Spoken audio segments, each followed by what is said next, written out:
What's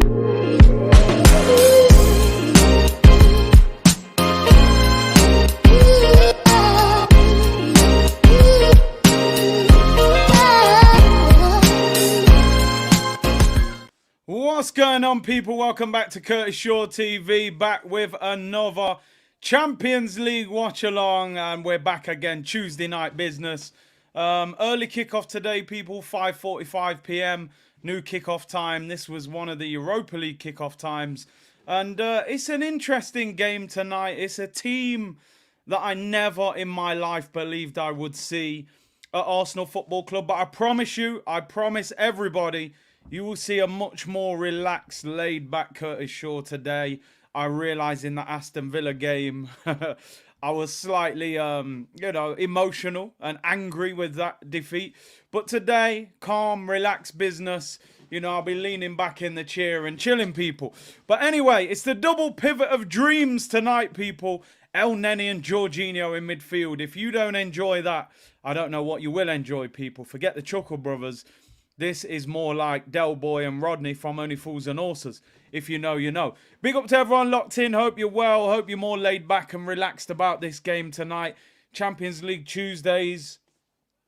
But, we've qualified. We've won the group. We've dealt with it.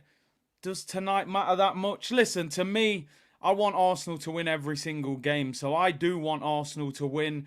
And every Arsenal fan wants us to win, but I've seen people saying they're not bothered if we lose.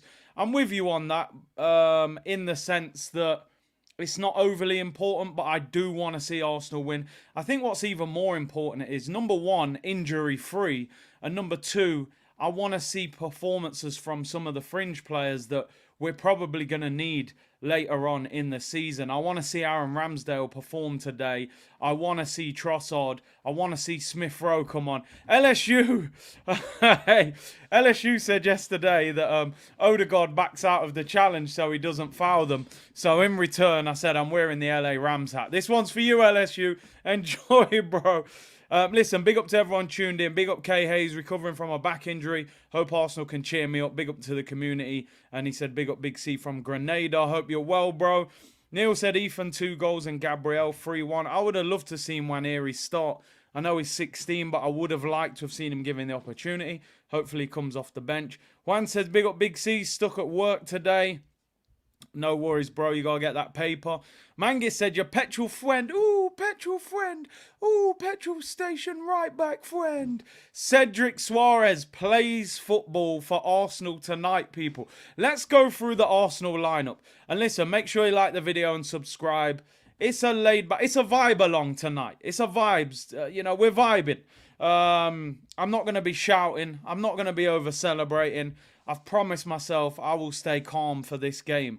It's a starting lineup you probably wouldn't believe that you're watching, but let's get into it. Aaron Ramsdale starts for Arsenal. Can you believe it?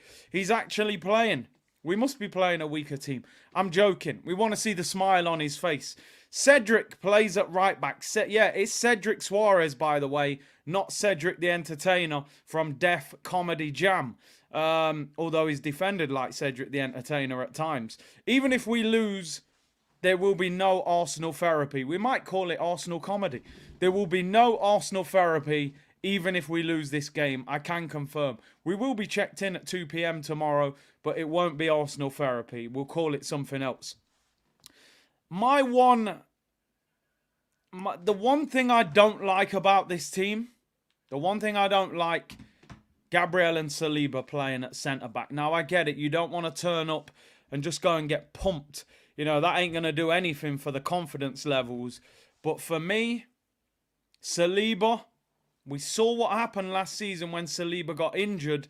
We went downhill quicker than the Jamaican bobsleigh team in Cool Runnings. I really wouldn't have played Saliba. I would have said to Saliba, go on, brother, go Amsterdam, have a night out and relax. You don't even need to be here tonight. You should have stayed in London. Saliba and Gabriel, them two better relax. I don't want to see no big challenges. You get an injury to Gabriel or Saliba, forget it. It's a write-off. Cat D, the cars mash up. So I'm telling you now, them two need to come off the pitch safe and sound, people. Safe and sound. I get it. Maybe he thought they would have got two mash up, But if we didn't have strong centre backs, but Saliba is a huge risk. Huge risk. Yeah. Yeah, maybe don't send him to Amsterdam, actually, because, all sorts go off there. Kivior plays at left back. I mean, we saw him against Luton at left back. It wasn't great. Let's hope it's better tonight. The midfield of dreams, or nightmares, you could say. Obviously, it's not if it was a Premier League game, I'd probably turn this game off, throw the laptop out the window, and I'd see you at 2 p.m. tomorrow. I'd have to just stream on my phone. But Jorginho and El Neni. Now, I get it. Don't overreact. There are backup players. I get it. But would you have believed 5 years ago, if I'd have said, look, by 2023, we'll be in the Champions League, you'll be watching El Neni and Jorginho in a double pivot? I'd say you must have been Amsterdam smoking that green stuff, to be fair. There's no way it's possible. But here we are, people. Mohamed El Neni and Jorginho. El Neni was actually at Arsenal the last time we was in the Champions League 7 years ago. Mikel Arteta was a teammate of El Neni. I look at El Neni in amazement sometimes. I really do. I look at El Neni in amazement and I think, how the hell have you survived? How have you survived? How are you still an Arsenal player? It's amazing what happens when you pick up the cones at the end of a training session and you smile a lot. You can go a long way in football, people.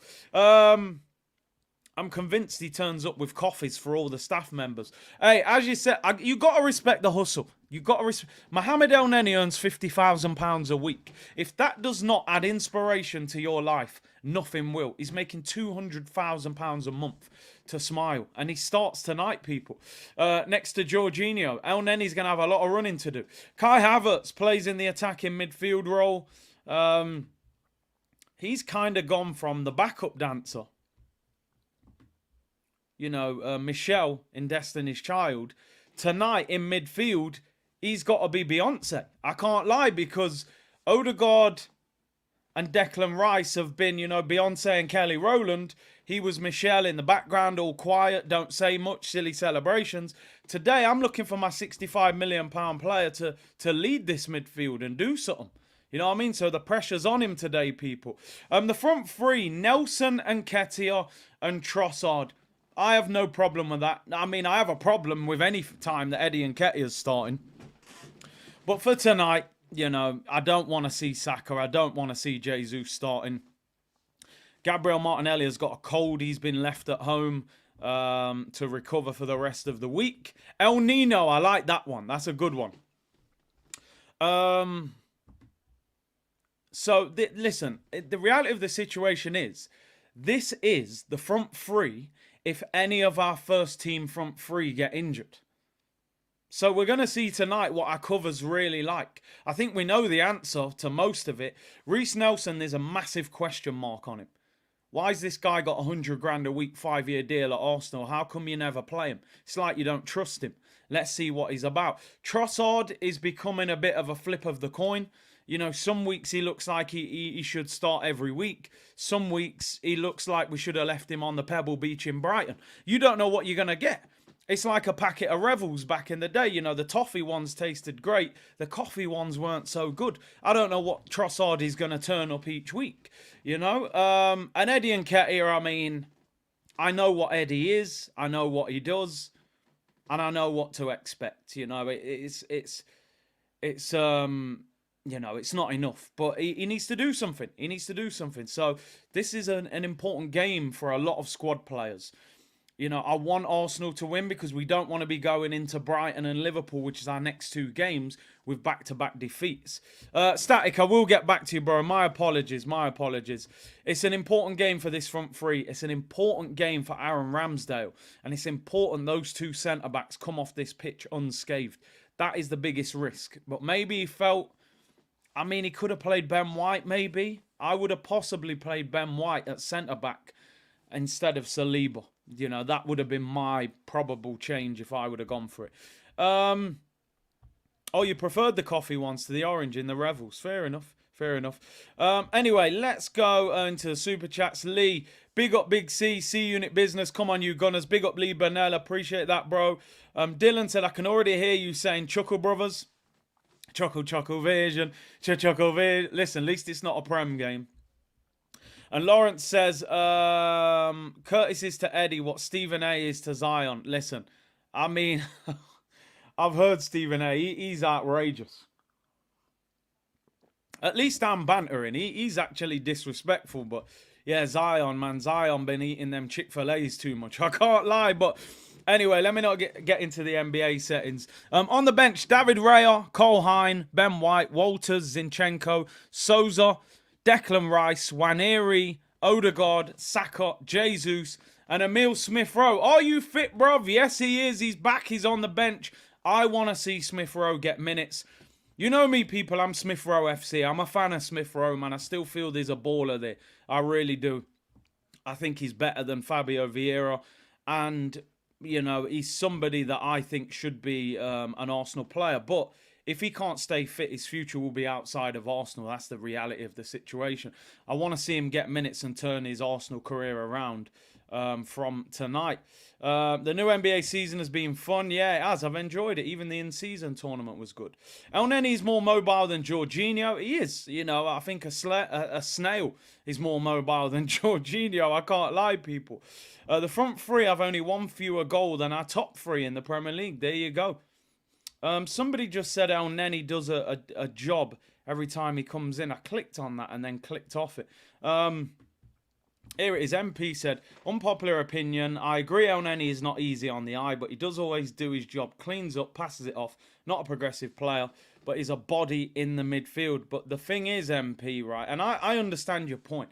El Nenny is not a dreadful football player, but you can't win a title with somebody like him. Even as a squad player, you're not winning a title, in my opinion. Would El Nenny make the Manchester City bench? If he was at Man City, he'd be serving the lunch. He'd be serving the lunch. He'd be filling up the water bottles or he'd be driving the coach. He would not make the Manchester City bench. And that's the reality of the situation. You know, they're the levels we got to reach, people. El Nenny's probably nearly getting his testimonial. When did El Nenny actually join Arsenal?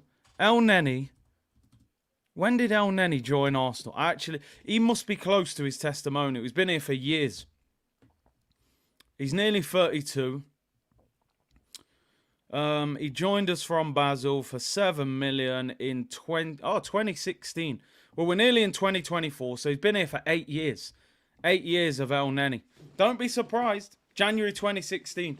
Don't be surprised if he reaches that testimonial, I'm telling you. Yeah, listen, we know the headline act of tonight is at 8 p.m. Man United against Bayern. That could be the end of Man United's European adventure. They could end up in the Europa League. They could be in the Champions League. They could be in nothing by about 10 o'clock tonight. So, yeah, that is definitely the headline act at 8 o'clock. Anyway, yeah, new contract. Listen, if El Nenny has a good game tonight, that's the 1-year extension in the bag. You know it already, people. That's a good point. Big C, why does Arteta never give youth an opportunity? I have to admit, I would rather see Walters playing tonight than Cedric. Or, you know, I'd rather see Waneri playing than some... You know, I think sometimes he should give these young players a start. But it is what it is. We have got 40 minutes until kickoff. The game kicks off at 5:45. A new kickoff time for Arsenal. Got a few stories to talk about. Interesting thing that I wanted to talk about was the Champions League money and why, you know, maybe it's more important to some clubs than others. Now, this is in euros, but I just wanted to give you a bit of an indication. Obviously, for pounds, it will be slightly lower, but for reaching the group stage, which obviously we have, you get 15.64 million euros to qualify. What I thought was interesting, you get 2.8 million euros per win in the group stage of the Champions League. 2.8 million euros. If you draw, you get 930,000. And if you lose, I think it's around 100,000. So the difference between winning and losing, if you lose, you get 100,000. If you win, you get 2.8 million euros. Now, to an owner, that mounts up. You know, that's 2.7 million euros more if you win a game. So to them, the Kroenkes might be saying, listen, Saliba has to start tonight. I need some cash. Christmas coming up. Jokic contract ain't going to pay itself. So it's interesting. It's very, very interesting, the amount of money that you get just for winning one game. And we're out here screaming FFP and new contracts and we can't buy this player and it's low. Trust me, they probably said, listen, man, you want a war chest, you better beat PSV. So, yeah, it is what it is. It is what it is. 2.8 million if you win, 100,000 if you lose. 2.7 million more for winning and losing, which is crazy. Obviously, like I said, if you draw the game, you get 930,000. So listen, a win is a win, people. Christmas, people need presents. Jason said ESR can't stay fit. That's what he's done wrong. We are too sentimental. The only thing I would say, Jason, and I know sometimes people say I defend Smith Rowe too much. Do you know the only reason why I've defended him? Because last season was one bad injury-prone season. Obviously, this season now he's been injury-prone. So now I think the question marks have to come out. But remember, last season, Tomiyasu was injured for most of it. Now people are saying give him a new contract. I think you've got to give Smith Rowe till the end of this season, and then you look at it and go, if he's had 2 injury-prone full seasons, you've got to say, we can't carry that. We genuinely can't carry that. Cash rules everything around me. Cream, get the money. Dollar bill, yo. Business happy run, people. Arsenal need to win tonight. The Cronkies need that cash. Emil Smith bench. Listen, ESR is a good squad player, in my opinion, if he stays fit. If he doesn't stay fit between now and the end of the season, you've definitely got a decision to make. But to me, as I said, I'm not turning my back on him if we're still sticking with Fabio Vieiras and players like that. In 2 years at this club, or a year and a half, he's done absolutely nothing. So I'm selling Fabio before I'm selling Emil Smith Rowe. That's all I'm saying. Scored 10 goals in the Premier League, coming off the bench most of the time. You ain't getting that out of Fabio. You'll be lucky to get that even out of Havertz. But yeah, Cole said he doesn't have a nailed-on position. He doesn't. I think you could play him in that same role that Havertz is playing, to be honest. Left attacking midfield. But we'll see. It'll be interesting. He's one of our own. Let's be a bit more patient with him. But at the end of the season, we may have to make a decision on him. Void said, big up Big C. I'm not at home, so I'm watching this on my grand's phone. Hey, big up Granny Void Gaming, Hopefully she got a good phone. Zeke said, big up Big C in the community. It's going to be the calmest watch-along ever. No red stripe required. I'm chilling. I'm chilling tonight. This is a vibe-along, people. Young Gunner said, Kroenke can splash if he uses his own dough. Him spending his own money and Arsenal, those two things just don't add up in his mind. Brio said, I need to play tonight. I'm brilliant at throw-ins and got bills to pay. Exactly. He's, man, got bills to pay, man. Big C, I'm sure Josh was on the phone to Arteta saying, make sure you don't play coach driver or T-lady tonight. Cash is important if you want signings, I'm telling you. Champions League badge settings. Listen, it's I never thought I'd be watching a Champions League game for Arsenal this relaxed and kind of just like whatever, Big C on the sorrow tonight, no red stripe. Exactly, man, we're vibing. Listen, people, Kai Havertz has won Player of the Month for November for Arsenal. I'm not sure if that's a good thing or a bad thing. It's a good thing because I think Havertz has improved and we've started to see some goals in his chipping in. But then, I was looking on the other hand. Does that mean nobody's really played that well this month? Listen, he got a green screen. He scored a few goals. It is what it is. I would still say that Declan Rice has had a better month than Kai Havertz. So did he deserve Player of the Month? I'm not sure.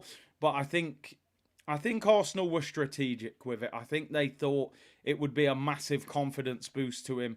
I'm asking the community genuinely, do you think Kai Havertz has been the best player in November? I don't. I still think Declan Rice had a far better month than him. But I understand the sentiment. And as I say, Arsenal are very much a PR club.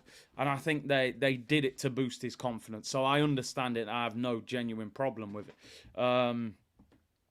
I mean, I'm just looking at the results in November. November, we beat Lens 6-0. We beat Brentford. He did score in that game. We beat Burnley.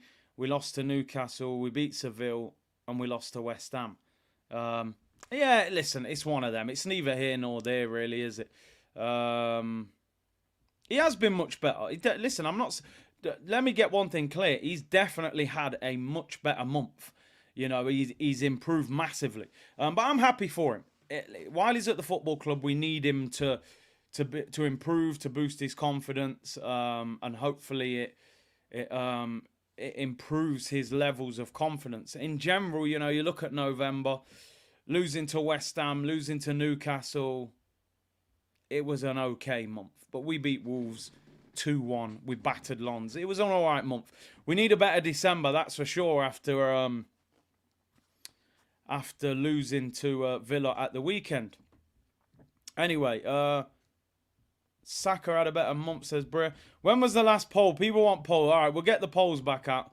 Most improved player. I always said, and no disrespect, right? I always said I never wanted to win most improved player because you usually gave most improved player to somebody that was rubbish, who had an average season, and you was like, you know what, you were terrible, but now you're average. So you get most improved. I never wanted to win that. If anybody ever won most improved player, no disrespect to you. I'm just saying that was the general feeling of most improved player. I always wanted to win manager's player or player's player. Most improved, keep that away from me. No disrespect to anyone that's ever won it. But you know what I mean. You know what I mean. Most improved player, Fabio Vieira. Yeah, he was at 3 out of 10. Now you're at 5 out of 10, you know. But it is what it is. You don't want to win that.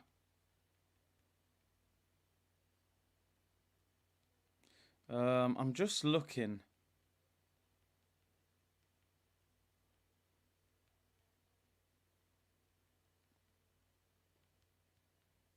I'm just looking at, yeah, most improved David Raya. Well, I don't know about that. I ain't seen enough from him yet. He looked like the elf on at Villa Park. Anyway, let's move on before I get myself in trouble. Couple other things to talk about. Douglas Luiz deal is well and truly off. Kaput. Not happening. Not joining. Finished. The reason is because Aston Villa are using Declan Rice and Moises Caicedo as the price point. This report today is in the Daily Mail. Aston Villa are ready to fight off any interest in Douglas Luiz next month, with the Brazilian midfielder's value more than 100 million, 4 times the amount Arsenal offered last year.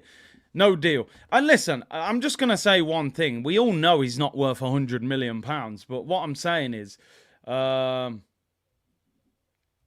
don't blame Aston Villa for doing that, to be honest, because Aston Villa will be looking at him now. They're looking at him very different to how we're looking at him. They don't want him to go, so they're going to put a price on him that's not realistic. But also, they're going to look at Caicedo and go, 115 million pounds.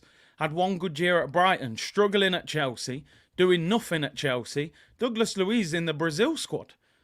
They're 3rd, 4th in the league. They're flying. So I don't blame them. They're 3rd in the league, 2 points off the top. I don't blame them for putting that price tag on him. Listen, we know he's not worth that money. They've done it to keep us away from him. And we're going to have to go elsewhere. Maybe, and this is what I'm saying, sometimes when you want a player, sometimes you should overpay slightly at that moment, because in the future they can be worth so much more. You know, we could have probably got him for maybe 40 million last year. They're now valuing him at 100 million. Now, I know he's not worth 100 million, but what I'm saying is, if we'd have paid a little bit more in that window, maybe we'd have got that deal done. But we're going to have to go elsewhere. Mail Sport mentioning João Paulinho again from Fulham. They believe he's gettable at around 50 million. But of course, he is 28, nearly 29. I've said many times, we've spoken about him so many times. The boy Fofana at Monaco is the one, in my opinion. You know, you can get him for 35, 40 million quid, 24 years of age, French international. Monaco are a club that will sell players at the right price. It's an absolute no-brainer. You don't need to spend 100 million on Douglas Luiz. You don't need to spend 50, 60 million on Paulinho, who's nearly 29. I would go and get Fofana. But it's an interesting one. It is interesting. By that logic, we would have overpaid for Mudryk. But the difference is this. Buying Douglas Luiz for 40 million a year ago would not have been a major... We wouldn't have been going crazy at spending 40 million on Douglas Luiz. 40 million is peanuts in the game nowadays. Spending 88 million on Mudryk, we know that was massively overpriced. He hadn't done anything. He'd had a good year in the Ukrainian league. I think I could score goals in the Ukrainian league. So, yeah, I don't mind that we didn't get Mudryk, especially watching him play football as well. Monaco should be our friend since we... Exactly, man. All you do, we'll just give you the Balogun money back. You gave us 35 plus 5 for Balogun. We'll give you that money. So, Paulinho or Fofana? I want Fofana, mate. Younger, more mobile. He's a beast. He's an absolute beast. I do like Paulinho, though. If we got Paulinho, I wouldn't have any problem. I'm not one of these people that's concerned about buying a 28-year-old. I have no problem. Especially with centre midfielders, man. They can play till their 30s. And some of the centre mids are actually better when they reach, like, 30. Hope Rambo has a good game tonight. I agree. I hope he has an absolute stormer, in fact. Jorge said, I want both. But listen, we're not getting Douglas Luiz. And do you know what? I didn't think they were going to go as high as 100 million. But I'm not surprised. If I was the Aston Villa chairman, I'd do the same thing. I'd say, well, look at Caicedo. He looks rubbish. Simon said, Fofana can play 6 and 8. Much better passer. Get him in. We should tempt Man United for Maino. Nah, we don't. I mean, he's a good young player, but we need to aim higher. Karos, big up yourself. He says, get me Fofo. We need him. Get him in. Cole, thank you for the super chat. When is the last time Saka blew past the defender? I wouldn't say Saka's that kind of player, really. You don't really see Saka just ripping past fullbacks. He don't really do that anyway, does he, you know? He's putting up numbers. I keep saying this. A lot of people are talking about Saka, and I've spoke about Saka. Saka is not the major problem at Arsenal at the moment. Saka might not be in the best of form, but he's still producing numbers.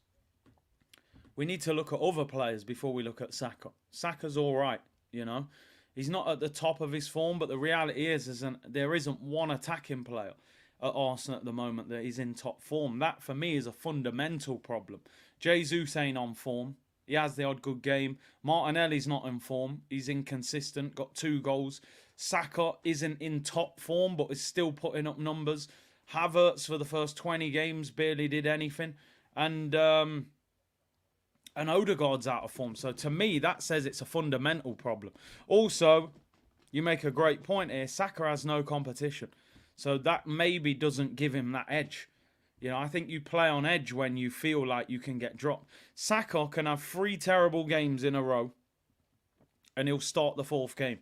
Why? Because Reece Nelson ain't an upgrade on him. He's not even close to him and the manager's not going to drop him. So I have no problem with Saka. I think there is a fundamental issue at the moment with our entire attack. And I think, you know, we're missing certain players and we're playing a little bit different.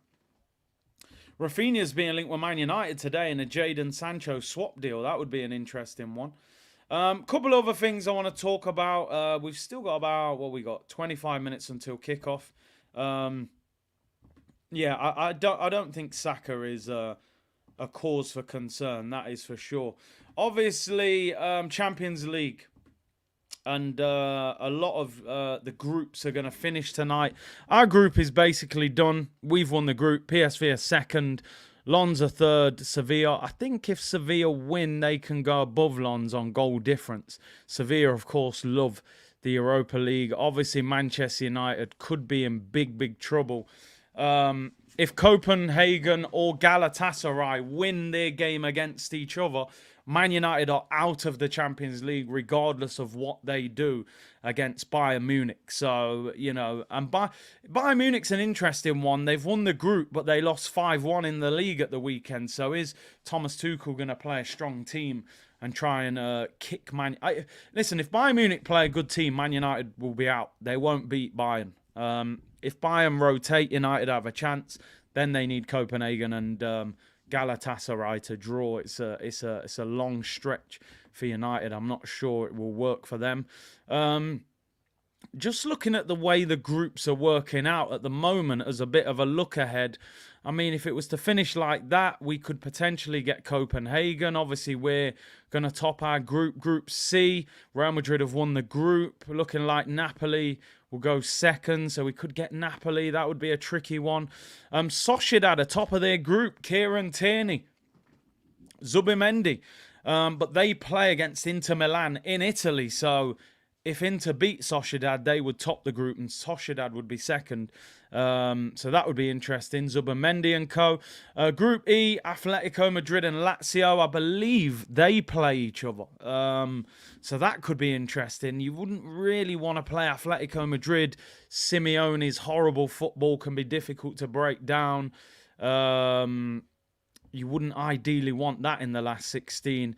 And then obviously Group F could be literally anybody. At the moment it's PSG, but if they lose to Dortmund and Newcastle beat Milan, Newcastle could come second.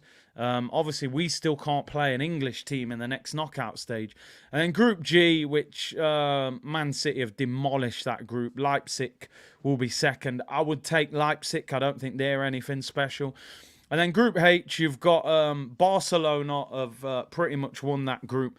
And then you've got Porto and Shakhtar. I would take probably either one of them, to be honest. So quite interesting. I would say Napoli and maybe if you got PSG, they're the two. Atletico Madrid, they're the ones that ideally I would rather avoid in the next round, just because of that experience that, Atletico Madrid have got in Europe and Simeone's horrible football at times, difficult to break down. I'd rather get, I'd love us to get Leipzig or somebody like that. I believe the draw is, let me check. I thought it was, I thought the draw was usually after the last game, like on the Friday. So is the Champions League draw this Friday? Champions League last 16 draw will be held on Monday the 18th. So next Monday.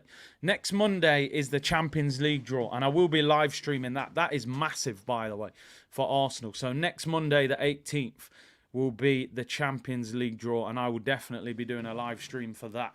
That is huge. That is absolutely huge. 2.5K in the chat. Big up to each and every one of you. I really appreciate you tuning in.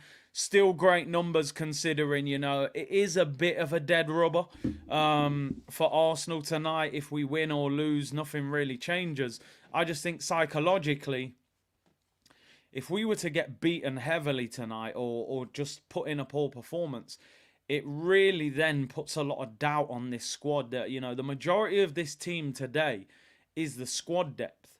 And if they put up a pitiful performance, it asks more questions than answers. How come our squad depth is so weak? So, you don't want to have back-to-back defeats and then have to play against Brighton at home, who've been a little bit of a bogey team for us over the last couple of seasons. So we need to try and make sure we pick up a victory.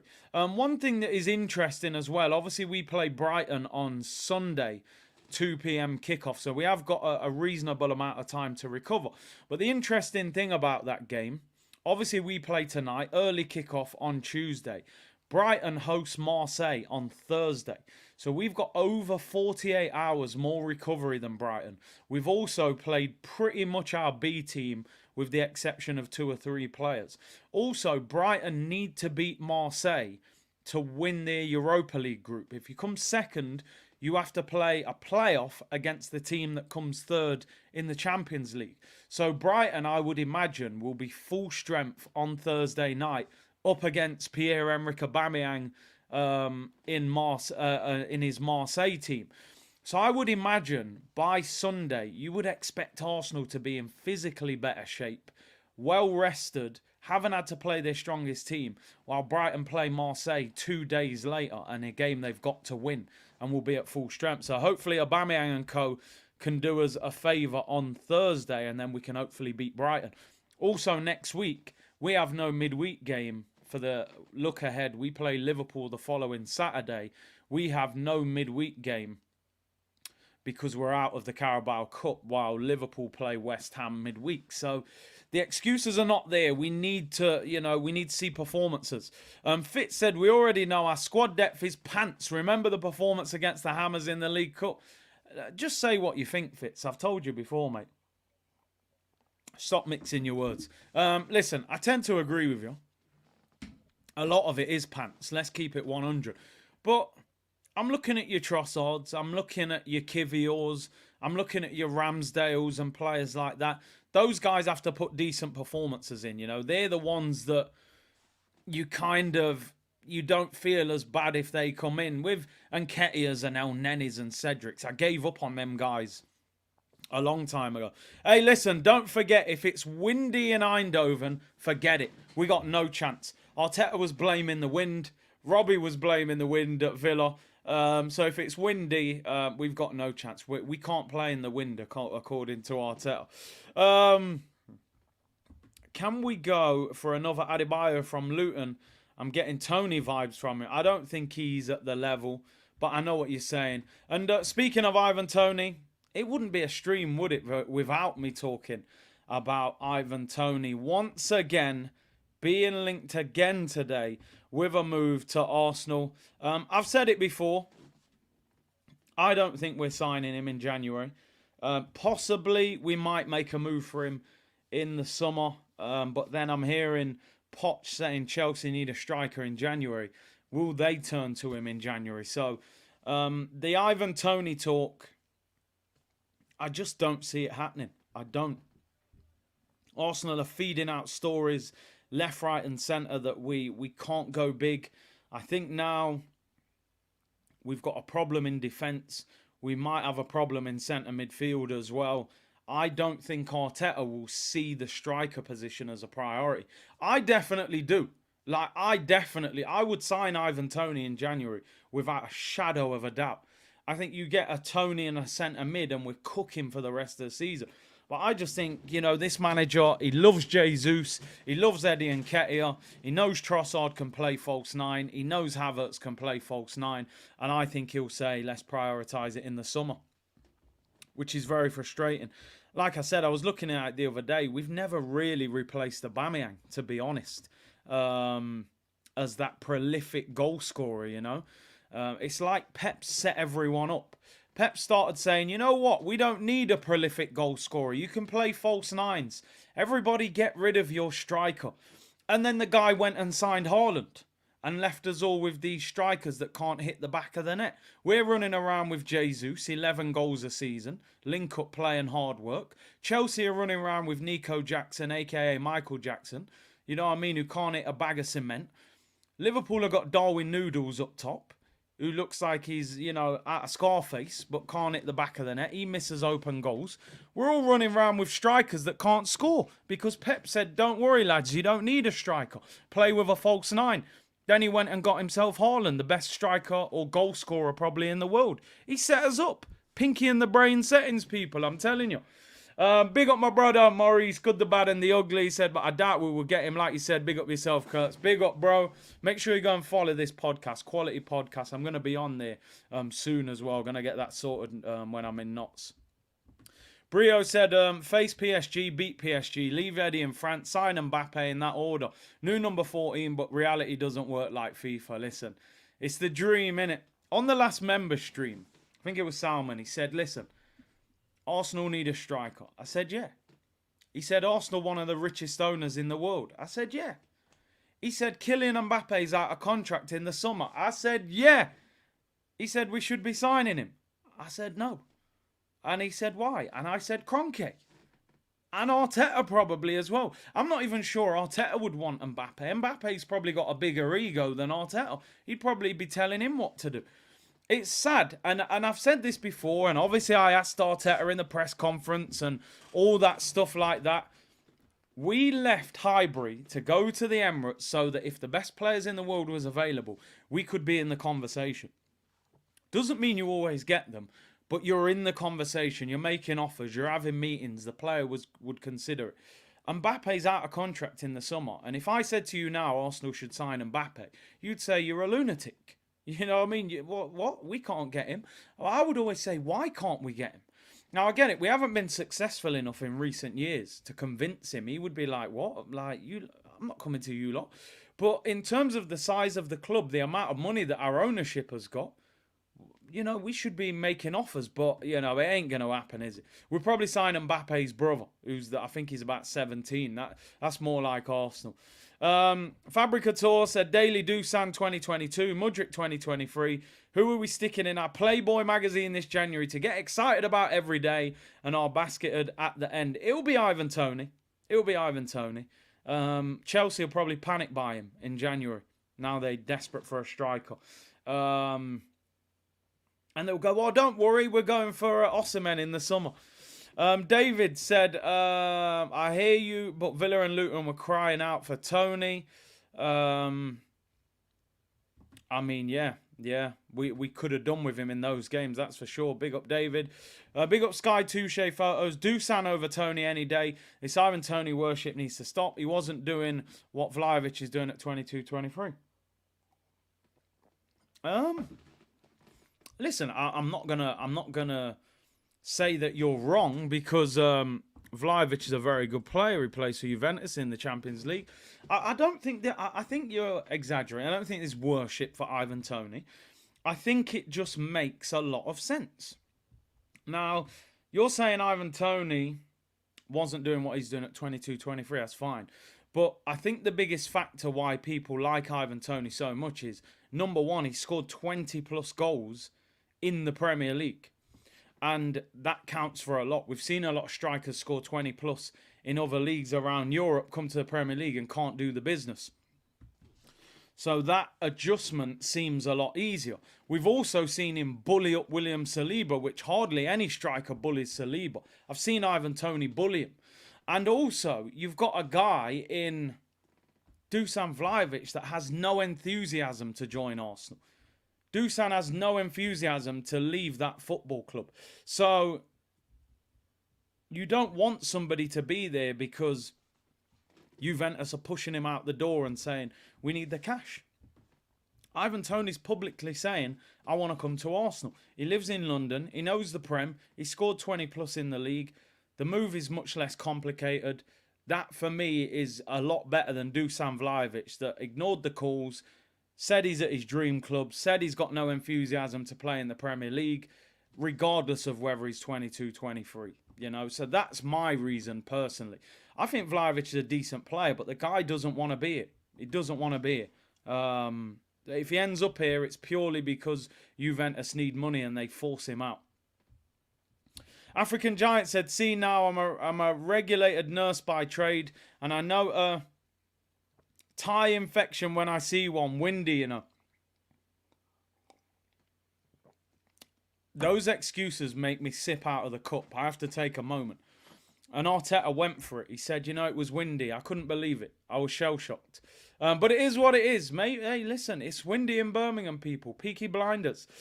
German Chicken Wing. In short, City bought Haaland and Alvarez with the money they got from Arsenal. How crazy is that?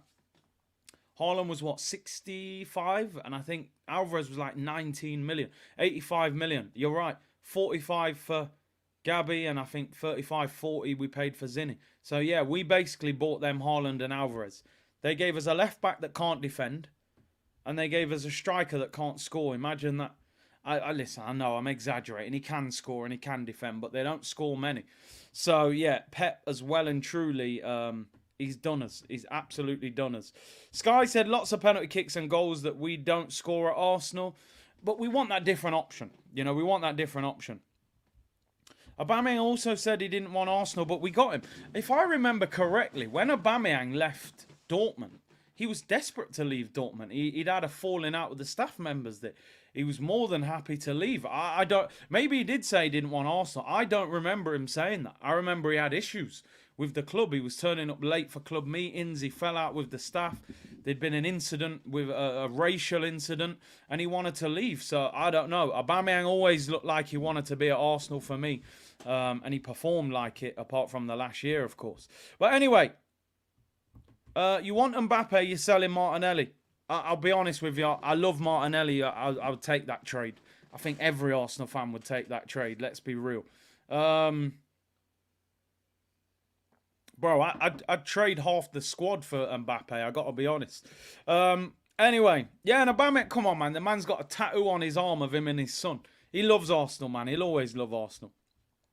Anyway, I nearly forgot we've got a watch-along tonight, people, in 9 minutes. I haven't even got the channel on the TV. The game's on TNT Sports 2 for anybody who's looking for the game. This will be a straight vibes along, people. I've convinced myself I will not shout. I will not over-celebrate. I will remain relatively calm for this game tonight. Let's go through the lineup, people. 8 minutes until kickoff. Aaron Ramsdale plays in goal. Come on, Rambo. I'm telling you, last season I wasn't the biggest fan of Ramsdale. I like him. I wasn't desperate to get rid of him or anything. But I always felt like if we ever get to a point where we've got some spare money and we've signed what we need, I wouldn't be against looking for a world-class goalkeeper, even though there aren't many of them. However, David Raya has not convinced me so far, and I won't hide from it. And people saying, oh, you know, I get it. He's number one. I've accepted that. Cool. David Raya, every game he's going to start apart from these games. But I want Rambo to put some pressure on him at least and ask questions of this manager, because David Raya to me has not been a notable upgrade at all. And when he's being surrounded from corners, that tells you everything. You know, that they think he's dodgy now.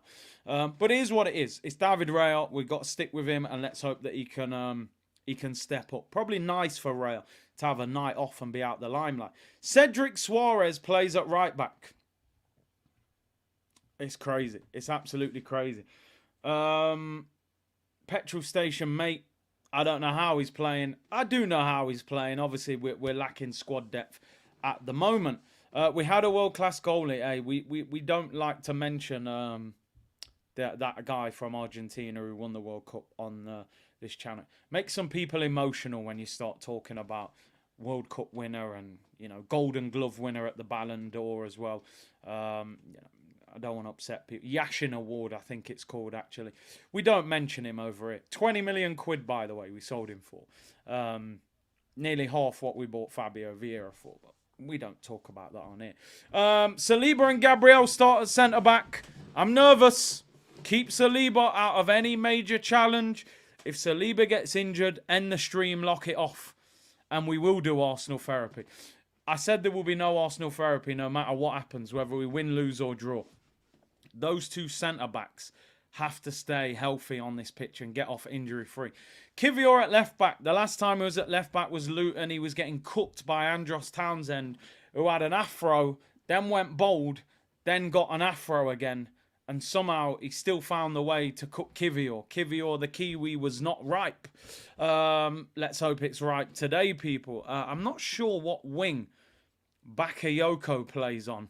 I'm pretty sure it could be the right wing, because I'm sure he was running up against Zinchenko. In fact, I am sure, because Noah Lang was on the left. He was cooking Ben White, and Bakayoko was on the right up against, I think it was Zinchenko. So Kivior might have a long night on his hands. Bakayoko was lively. Midfield, listen, forget Vieira and Petit.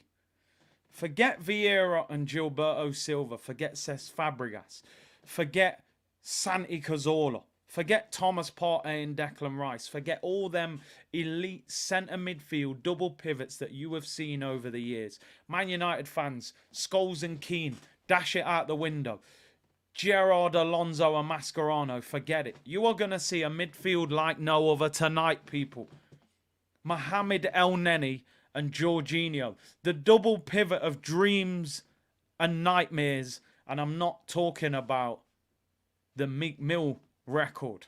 Dreams and nightmares. I don't know if there is a dream in there at all, actually. It's just nightmares and nightmares. El Neni, who we still can't believe is at the football club. And Jorginho, who I actually still can't believe is at the football club. But anyway, the Egyptian Pirlo and the former Ballon d'Or nominee. That's how we're going to dress it up in a positive fashion, people. The Egyptian Pirlo and the former Ballon d'Or nominee. All right, it was about 10 years ago, but he was nominated, people. And Kai Havertz, the Champions League final goal scorer. Forget them first 20 games at Arsenal. Forget them. He's back. He's got 3 goals in his last 4 games. I'm really trying to hype this up. It ain't really working. It's like when a window seller knocks on your door and tries to sell you some windows and you're not interested in anything they're saying. And they're like, can we just leave you a leaflet? Just give me a ring if you need to. You take the leaflet, you close the door. As soon as they've gone, you rip it in half, you throw it in the bin. It's one of them, really, isn't it? So, yeah, listen. It's an unbelievable midfield, but let's hope they can do the job tonight. The front three, Nelson and Nketiah and Trossard. Important for those guys. Because they're the players that are...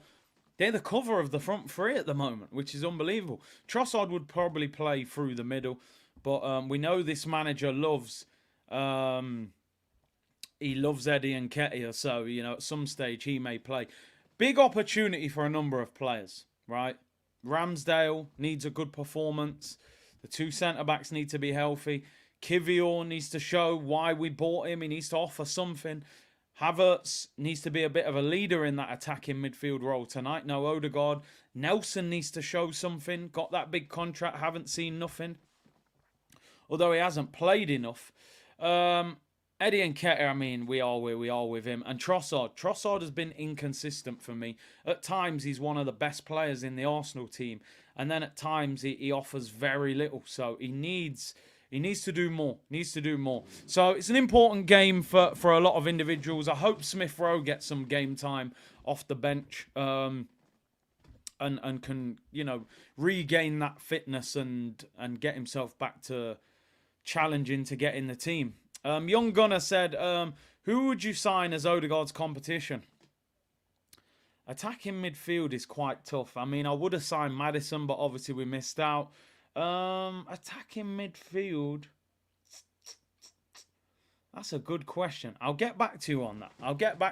I did have a list the other day of players that I would like us to go for.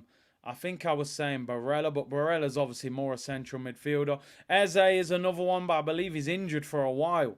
So maybe we couldn't get him. African Giant said, and keep my players' names out your mouth, or I'm ringing up Todd Bowley and doing a holiday switcheroo of our squads. Wake up with a Mudryk at the Emirates. Nah, we don't want him, man. We've seen enough.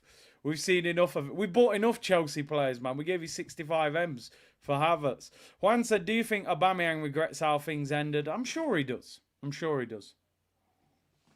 Right, listen. We're about to get underway, people. I'm going to go for a scrappy 2-1 win. Scrappy 2-1. We still have quality on the bench. Give me a score predictions. Aaron Ramsdale is about to kick the ball for the first time in a while. And we're underway, people. Champions League Tuesday nights. They are back. This kind of feels like the Europa League Thursday nights when we were just playing some team that I kind of had no interest in. Dundalk away. And you're like, well, I'll watch it. It is Arsenal, but...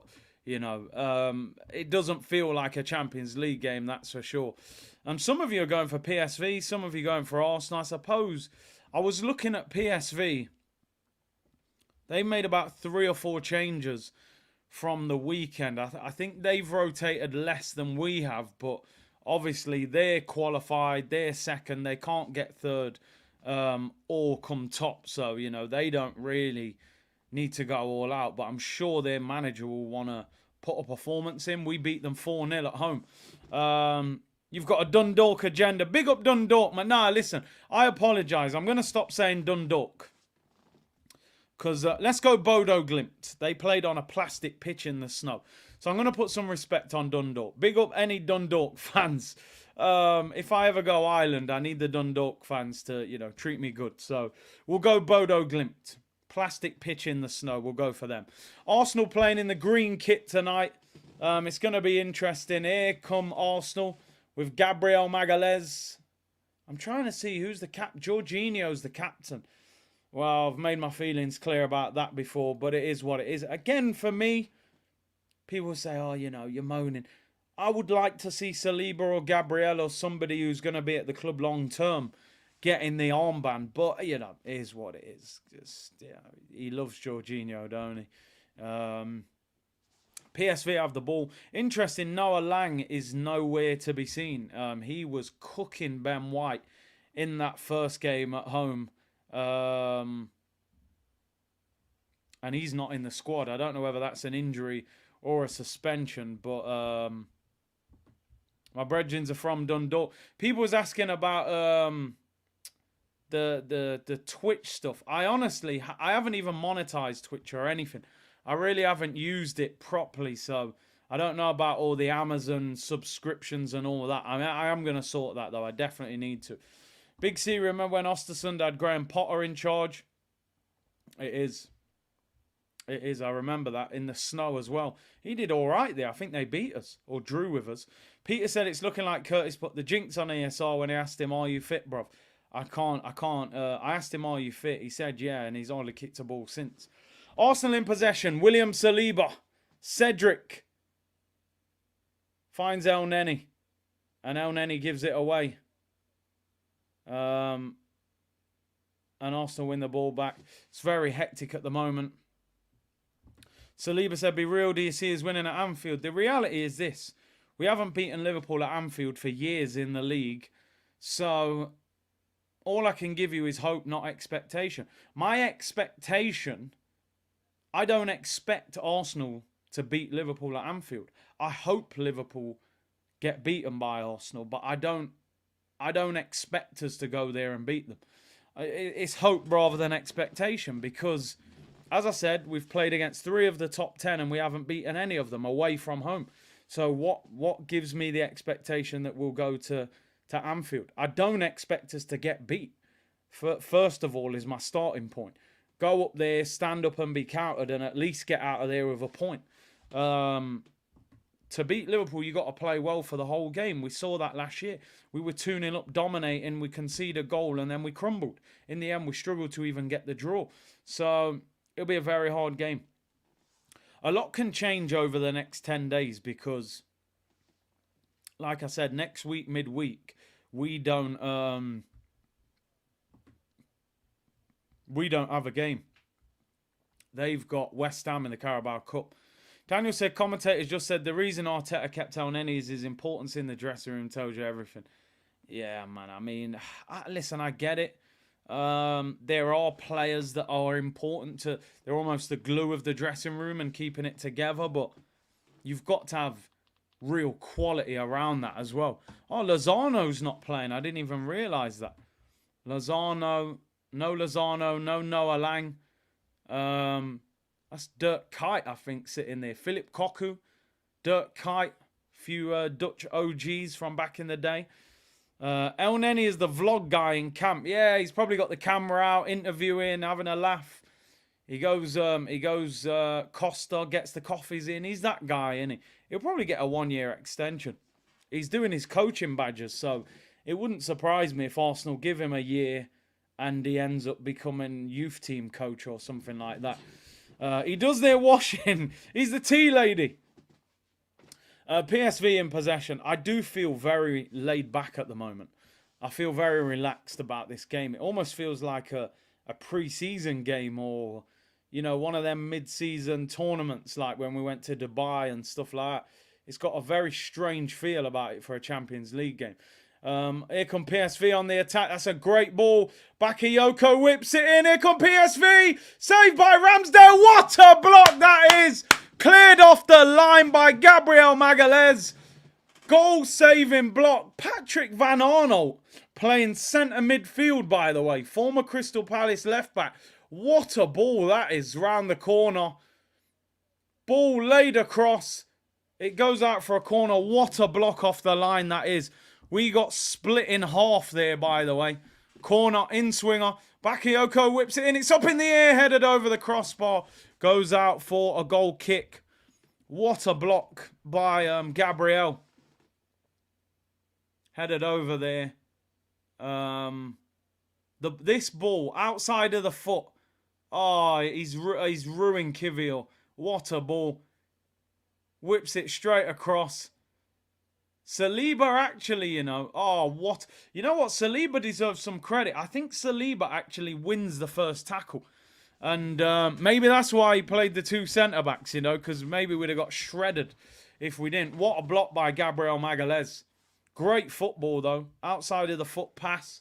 In behind Kivior. Outpaces him. Whipped across. And I actually think Saliba gets something on the ball in that first challenge. Ramsdale then blocks it. And the guy shoots basically an open goal. And cleared off the line by Gabriel. So great block there.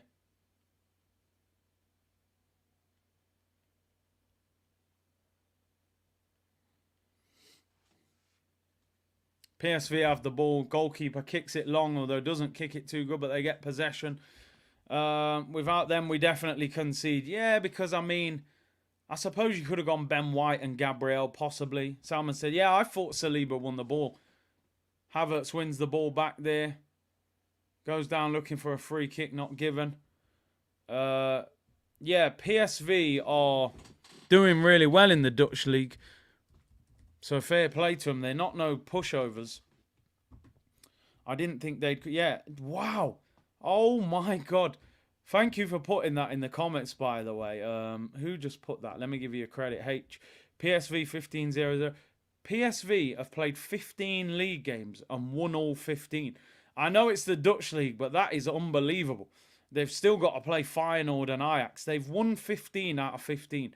They've scored 52 goals and conceded 6. They're not no mess about team this season, which shows you how good that 4-0 victory at the Emirates was for us. It's an unbelievable record. Ball whipped in. Good clearance again there by Saliba. Gabriel gets rid of it. Feyenoord are 10 points behind in second, so they're running away with the league already. Absolutely flying. Here come Arsenal. Reece Nelson, right-hand side. Eddie Nketiah down the sides. Gets into the area. Manages to win a corner to Arsenal. PSV absolutely flying in their league. Arsenal win a corner. 9 minutes gone. They're all wearing these gloves, aren't they? With the white grip on the front. Notice Saka's been wearing them. Nelson's got them on now as well. Martinelli is out of the squad tonight. He didn't travel to Holland. Apparently he's got quite a bad cold, so hopefully he'll recover for the weekend. Obviously we've got Saka, Jesus, Smith-Rowe, Odegaard, Zinchenko, all on the bench. Declan Rice. Corner to Arsenal. Trossard plays it short. What a waste again. And Nketiah gets bullied off the ball. And it's 3-on-3. We're getting counter-attack from our own corner. We're in trouble here. Oh, he overhits the pass. If he'd have picked the right ball there, that could have been 1-on-1. Honestly, Arsenal did something similar at Aston Villa. A short free kick, I think it was, where we tried to play it short. And we lost the ball straight away. That was horrendous. Again, I think they need to understand that short corner is not working. Do something else. It's early in the game. First corner, whip it in. Ask questions of the goalkeeper, man. It didn't work. Them gloves are absolutely horrendous. You can't beat the old gloves that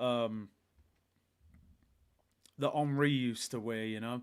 The black Nike gloves with the Nike tick, they were legendary back in the day. You just got to keep it clean. Obviously, we're sponsored by Adidas. I'm assuming the players have to wear Adidas gloves and stuff. Cedric turns on the ball there, loses possession. Big up Samuel. He said, you had me in stitches yesterday for laughing at Trossard, who received Brett the Hitman Hart sharpshooter from the Villa defender. Big up Samuel, bro. Listen, information and entertainment. You know, if I can't help you learn something, then I'll entertain you. Let me entertain you. By the way, what a block that was from Saliba on Van Arnold. Here's Bakayoko. Shots blocked. Good tackle again, Gabriel. I'm telling you something. We'd be 1 or 2-0 down if it wasn't for the centre-backs at the moment. Saliba, that was actually an outstanding tackle. And Gabriel with a one after. So those two are already our best two players. Good little 1-2 there by Nelson and Eddie Nketiah. I've predicted 2-1 to Arsenal. Leandro Trossard, left-hand side, cuts in on his right foot. Little ball into Nelson, doesn't find him. And PSV win the ball back. Midfield non-existent. Yeah, they're playing through us quite easily. Listen, a midfield three of Jorginho, Elneny and Havertz. I'm not expecting miracles, you know. They might struggle. Let's be real. Like, it's not an elite midfield, is it? Yeah, big up Samuel though, man. Glad you enjoyed the stream. Ball over the top, Saliba. Yeah, the ball goes out for a throw into Arsenal. 12 minutes gone. Slow start to the game. Arsenal haven't really had a chance yet. Put some respect on Usain George. Man like Usain Jorginho, you know. Slowest midfield in Europe. What's going on there? Is Ramsdale injured?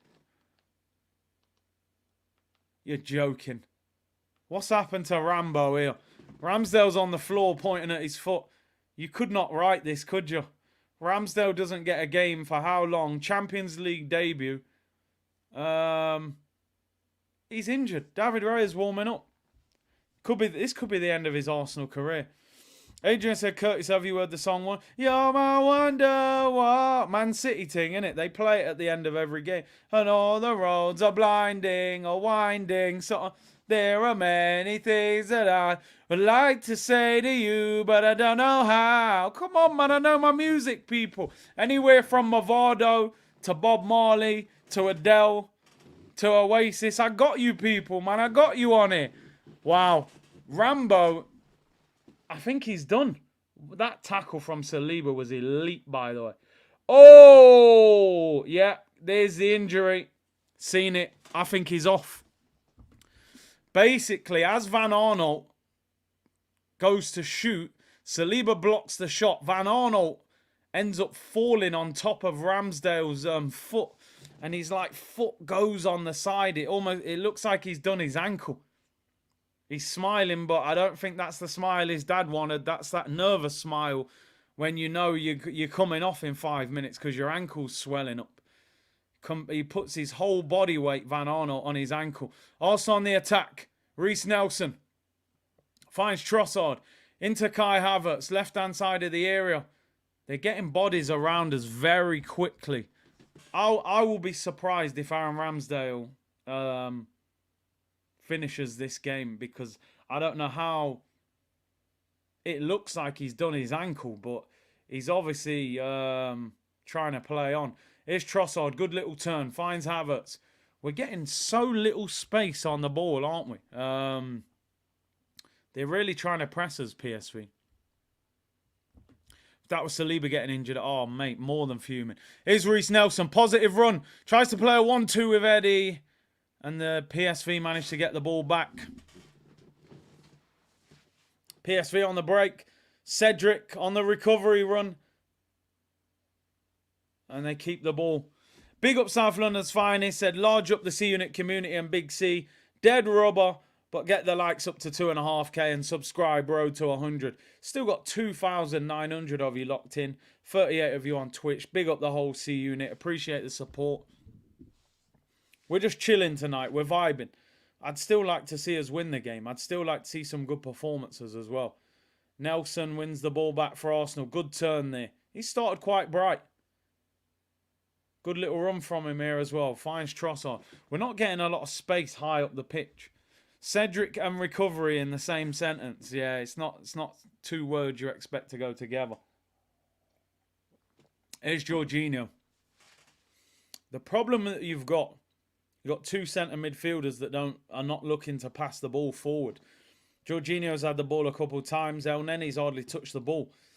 Here is William Saliba, who I am nervous about being on the pitch, but if it wasn't for him and Gabriel, we'd be a goal down. Two unbelievable blocks, one from both of them.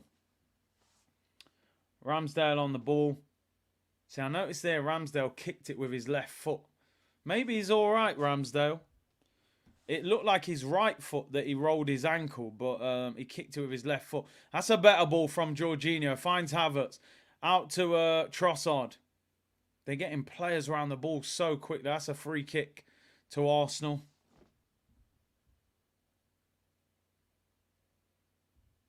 We only have 2 centre-backs at the club. Well, I mean, you could obviously use Ben White there.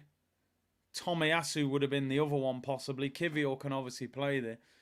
Well, David Raya sat back down now, stopped the warm-up. He's got his coat on, sitting next to Smith Rowe. I think Ramsdale, he was putting his hand up with a thumbs up, so maybe he's all right. Lawrence said, Curtis, did you see Liverpool have got Thiago back? He's been out for a long time, so whether he'll start against Arsenal, but obviously a talented player. Free kick to Arsenal, in-swinger. Trossard whips it in. Oh, it bounces wide. Goes out for Arsenal think it's a corner, but he's given a goal kick. Yeah, big up the Twitch gang. I don't forget about the Twitch gang either, man. Big up everyone locked in. Havertz heads it wide there. I don't know how they think that was a corner. It was definitely a goal kick. Oh, Jamrock Gunners TV on the Twitch account. Big up yourself, bro. Curtis, you're relaxed. We love to see it, says Chris. Hey, it won't happen too often. In the Premier League, I can't be this relaxed. Nelson tries to go on a run, loses possession. Eddie falls over. Bakayoko has the ball for PSV. Are there any other games at 5:45, or are they all at 8 o'clock? You got Lens Sevilla obviously in this group, and that's it. Ball whipped in by PSV. Cedric clears it high up in the air. Brought down by Bakayoko. Up against Trossard. Runs him to the byline. They got time to cross the ball in here. It's whipped in. It's high. It's a free header. Oh, good save by Aaron Ramsdale. Great save down to his left. Was it a save or did it hit the post? Ball over the top there. Gabriel couldn't reach it. Ball was whipped in. Did Ramsdale save that or did it hit the post? It hits the outside of the post. I take it back. Ramsdale didn't save it. PSV have hit the post. Crossed in. Free header, really. And it hits the outside of the post. Big up Alvin has said, hope you're good. Big C. Last night went to see Ice Cube perform at the O2. It was lit. I saw the tickets for that. I was thinking, was it Ice Cube and the Game on it? And I think was Cypress Hill there? I'm not sure. It was a West Coast vibe. But yeah, I didn't bother. But yeah, listen, hip-hop fans, you're going to enjoy that. I'm a big hip-hop fan, of course. White wouldn't have recovered for what Cedric did there.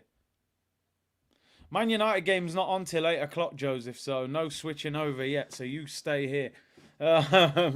Cedric with a long ball forward there, finds Havertz. Player of the month, misses the ball completely, goes out for a throw. If I speak, I'm in big, big trouble. Anyway, throw into PSV on the halfway line. Watching from the car park again. Cheers, Tony. I try not to talk about the car park. Void said, I told you I was watching this on my grand's phone. Ain't the problem. The Wi-Fi is... Oh, okay. My bad. My bad. The Wi-Fi's mash-up, is it?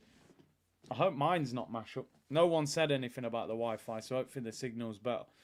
Lay, hope you're well, bro. He said you should definitely do a watch on to United game. Will be more exciting than this. I might do one. The only thing is, I might be asleep by the time this game finishes. 50 Cent concert was unreal, bro. Got to meet him, obviously, so it was amazing vibe. Oh, my Christmas tree's been up for about 3 weeks, bruv. Real talk, I got that up early. Is Cube in knots tonight? I didn't even know that. I did not even know that. Hal B said, Big C, we want Nketiah to start at Anfield. If he starts at Anfield, we might as well just forfeit the game. Hennock said, I'm seeing 50 Cent live in Auckland, New Zealand tomorrow. You'll love it, bro. Great concert. Here come PSV again, right-hand side. They look very confident on the ball. They're moving the ball around nicely. We're not getting a lot of it in midfield. Big up, come on. I hope you're well, bro. I said, hope you're well. His team has made me not want to watch the match. And they get down the sides. Bakayoko lays it off. They're looking for that cross again. Edge of the box. There's Bakayoko on his left foot. Shoots! Oh, just wide. Nearly puts that in the top corner. Arsenal struggling to get out. Aye, Trossard got sidestepped. Bakayoko with the low socks. Left foot there. Ooh, did Gabriel flick that away or did that just... No, maybe not. I tell you what, I think Ramsdale would have been struggling to get that. The Kiwi getting cooked. Kiwi's getting chewed. Yeah, he's struggling, man. Bakayoko, I said he would struggle. I don't know why people... Like, Kivior at left back is a complete myth. It ain't going to happen.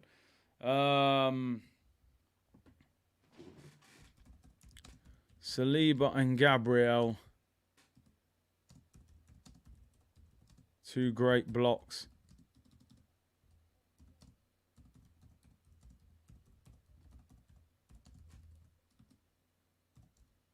He ain't a left back. He is not a left back. Arsenal struggling to get up the pitch at the moment. They really are. Man said, of course I'm at 50, bro. Look on my Instagram. There's about 3 or 4 pictures. Hi, Curtis. Do you listen to Nipsey and or Jake? Oh, come on, man. Both. They talk that talk, man. Arsenal in possession. Trossard. Every time we've got the ball, it's like they get 2 players around us. That they're pressing, especially when we get higher up the pitch. They're not giving us no time and space. We're really struggling to find room. Nelson's been bright. Here's El Neni. He's had very few... What a ball that is, Cedric. And Nketiah knocks it in. Unlucky. That's not bad. What a ball by Cedric. Outside of the foot. Jay-Z or Naz? I'm a Naz fan, bro. Queensbridge. Illmatic, Stillmatic. That's, you know, I respect Jay-Z, of course. How can you not? But I'm a Naz fan. I can't lie. Exactly. Did 50 Cent meet Curtis? He was the lucky one. Anyway, Arsenal have the ball back. Aaron Ramsdale. Well, he kicked the ball there with his right foot, so maybe he's all right. Maybe he's all right. The injury must have shrugged it off. Kivior is Gabriel's backup. Yeah, he is. He is. But the manager's playing him at left back more than centre back. I suppose the 2 centre backs have been fit pretty much all season, so it's difficult to get him in the team. Where left back we've had problems. 24 minutes gone. You're gonna do well to finish this game. I can't lie.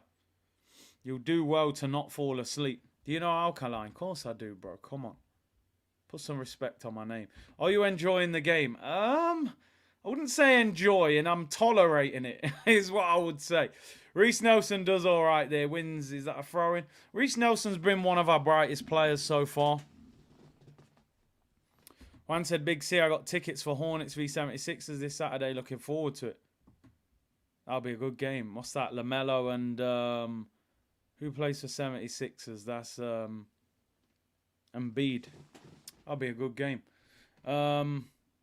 Here's Cedric, who's done all right so far. Here's Gabriel. We're just struggling to create a decent chance. Pack or Biggie? 2-pack, bro, for me. I'm enjoying the green olives more than this game. Here's Eddie and Nketiah. Chance for Trossard in a bit of space, left-hand side. Oh, outside of the foot over, hits it to the back post. Cedric keeps it in. Cedric kicks it out for a throw-in. There we go. Back to normal. I was just bigging him up, saying how well Cedric's doing. He volleys the ball out for a throw-in. It's crazy. Yeah, Maxi is balling for Philly. Obviously, James Harden left, so, you know, he's stepped up. Pot or paper? I can't believe you're asking me these questions. How can I not know about pot or paper, bro? Of course I do. Well, Cedric has been good till he volleyed the ball out of play. Here's Trossard. Does a whole 360 there. Tries to find Eddie. We're struggling to create anything. Come on, Nelson. Nick that off him. Go on. Finds Eddie. Eddie. Oh, Eddie. Oh, Eddie. Oh, Eddie. Eddie has a heavy touch. It goes out for a corner.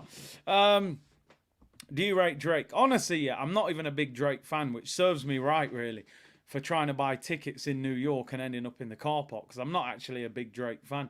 He's a hit maker, isn't he? You know, every record he makes is a hit, but I don't really listen to Drake like that. But yeah, Edward there with the heavy first touch. Big up my bro Akeem in the chat. Listen, we're watching the B team. It's the B team plus Gabriel and Saliba, really, innit? So you're not gonna particularly enjoy much about this game as an Arsenal fan. Let's keep it 100. You know, watching a game with El Neni, Jorginho, Cedric, and Eddie Nketiah, there ain't that much you're gonna enjoy. But let's see. I just want us to win, and I want to see some positive performances. Kivior wins the header there. That's a bit better. He needs to get a bit closer to the fullback. And the winger, should I say. Sorry. He's giving him a bit too much space. Ball down the side. Cedric defending there. It's a free kick to PSV near the halfway line. I want to see some goals at least. Bayern to beat United. If Bayern play a good team, they'll beat United. If they rotate, Cartel or Movada, you got to go Cartel, man. We need a quality backup spine, you're right. Ball over the top, Bakayoko. Better there from Kivior, wins the header. Gabriel finds Nketiah. Trossard plays it over the top, looking for Havertz. Is he onside? He's got no support down this left-hand side. Trossard needs to get there.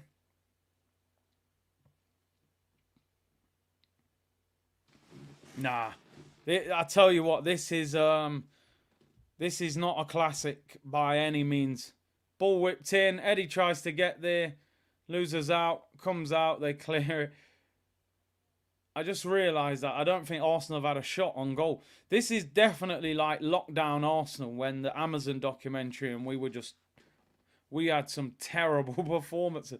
Yeah, I'm convinced by the end of this game we'll be talking about biscuits. Oh, and then he shoots and hits the outside of the post. Finally, we have something to cheer about. The second best Egyptian in the Premier League. He started chasing after the ball after he had the shot. He definitely thought he'd scored that. Why did he start running after he hit it? He was ready to celebrate. It's actually not a bad shot. It's not a bad shot at all. Hits the outside of the post. So finally something to at least talk about. They've hit the outside of the post with a header. And we've hit the outside of the post with a long-range shot. This is far, far from a classic. If you're not watching this game and you're thinking, oh, you're not missing much. Let me tell you that. You are not missing much. Did you ever listen to Old School Grime? Come on, bro. I used to go to them grime sets. Some of them. One of my friends in Notts, Jar Digger, who's good friends with Strider. So we went to a few of them sets, you know. The Old School Dizzy and Wiley sets, bro. You can't get no better than that. In Old School Garage, Old School Grime. El Pirlo, nearly. Well, Arteta's all smiles today. He ain't going to get in no trouble today. Yeah, Sidewinder back in the day. DJ Slimsy won it. Oh, good little 1-2 there. Jorginho looks for Nketiah. Go on, get on your bike. Keeper collects it. Wow, I tell you what, this game's going to be difficult.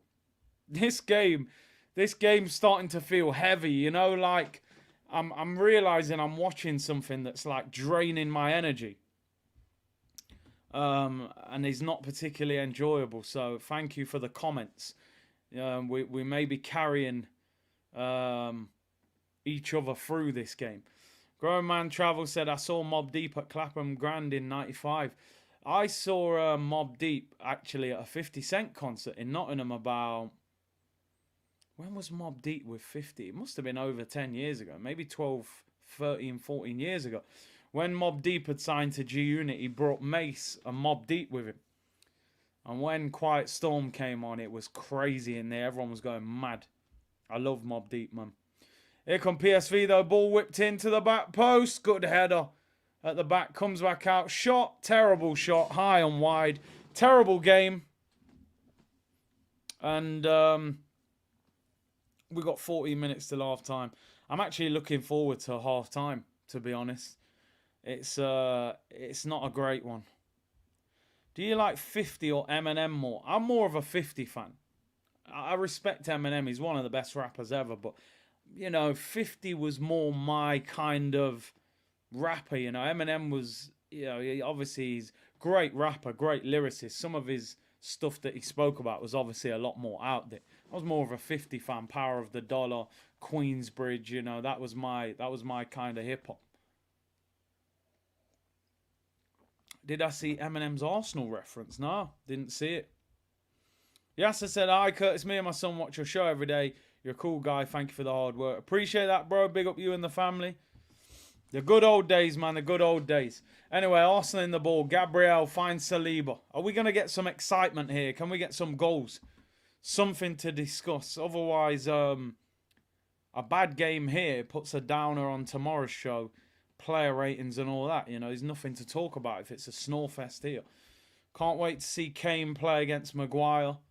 I just hope they put a good team out, Bayern Munich. I'm just thinking, if you've won the group, does he really need to come here and play a strong team against Man United, especially as they're not even top of their of the Bundesliga? I'm not sure.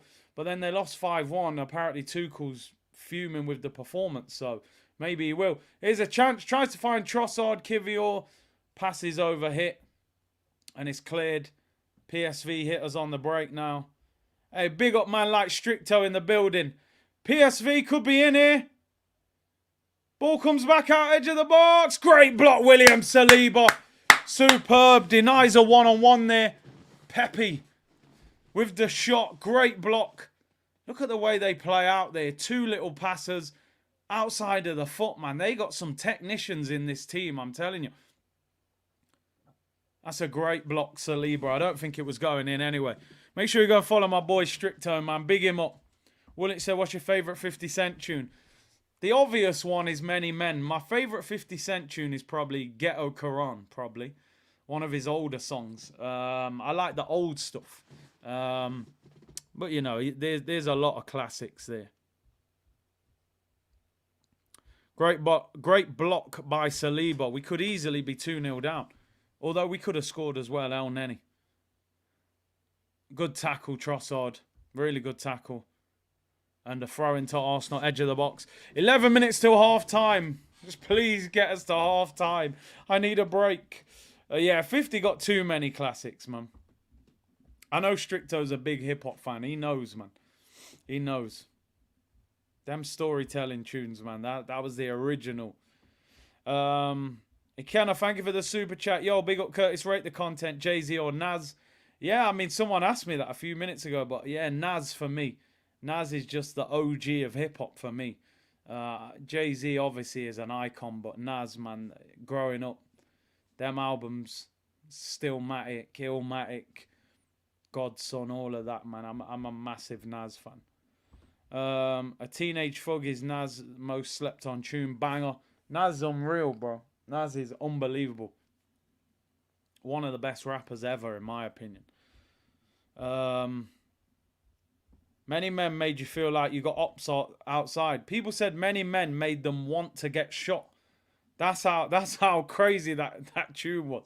You felt like you was in that moment when you was saying them lyrics. It was crazy. But yeah, man.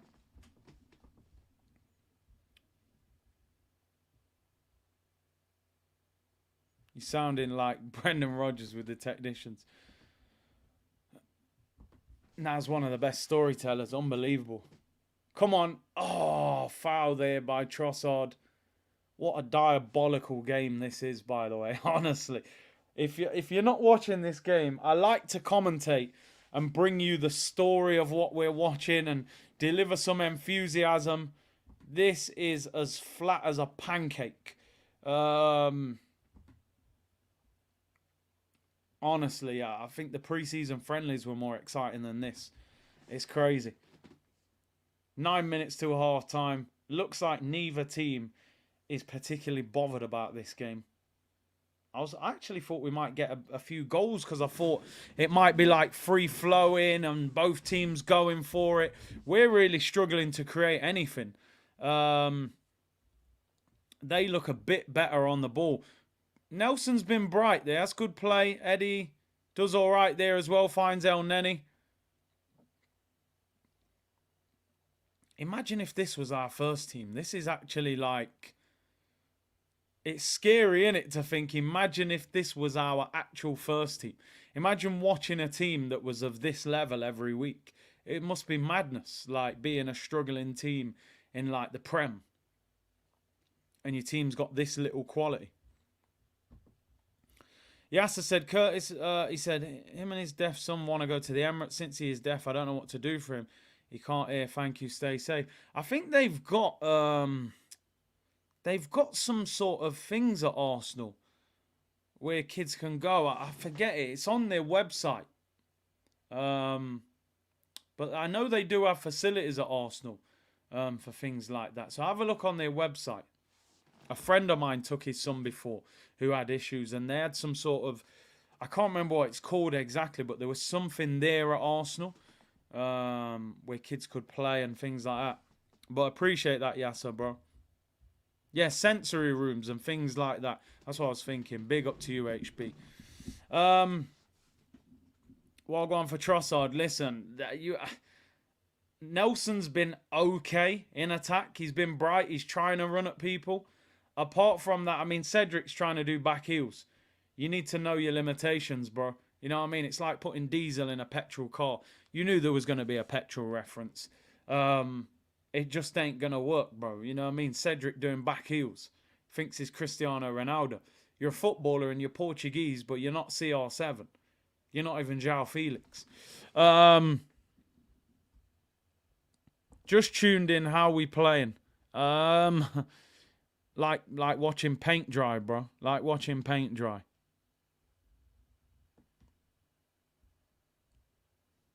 El Neni on the ball. He's deaf, not blind. What have I got that all wrong? Sensory. Yeah, forgive me. I'm sure it's for all sorts of things though. I'll stay out of it. Nico's trying to pull up on me just because Boston Celtics are flying. Highbury's local badger said, you stole the words right out of my mouth. This is as flat as a pancake. It's ridiculous. I'm trying to stay awake.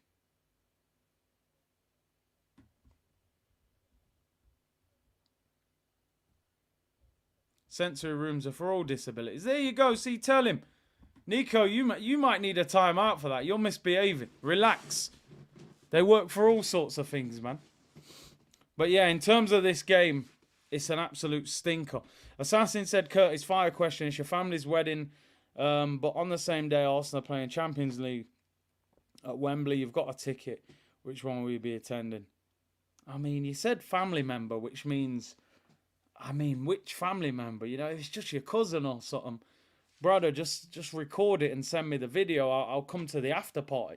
It's the Champions League final at Wembley, man.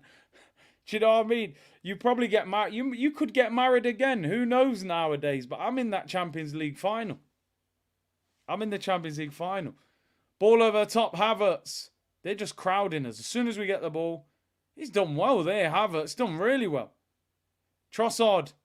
They're just on us straight away. As soon as we get the ball, no room. They're hunting us down, man. I mean, yeah, if it's Cruz' wedding, I'm in trouble. Eddie with the head on, it's blocked. Cruz's wedding, I mean, Cruz would probably be in the Champions League final watching it. He wouldn't even be at the wedding. Oh, bad ball there by Kivior. Eddie's header doesn't make great connection with it.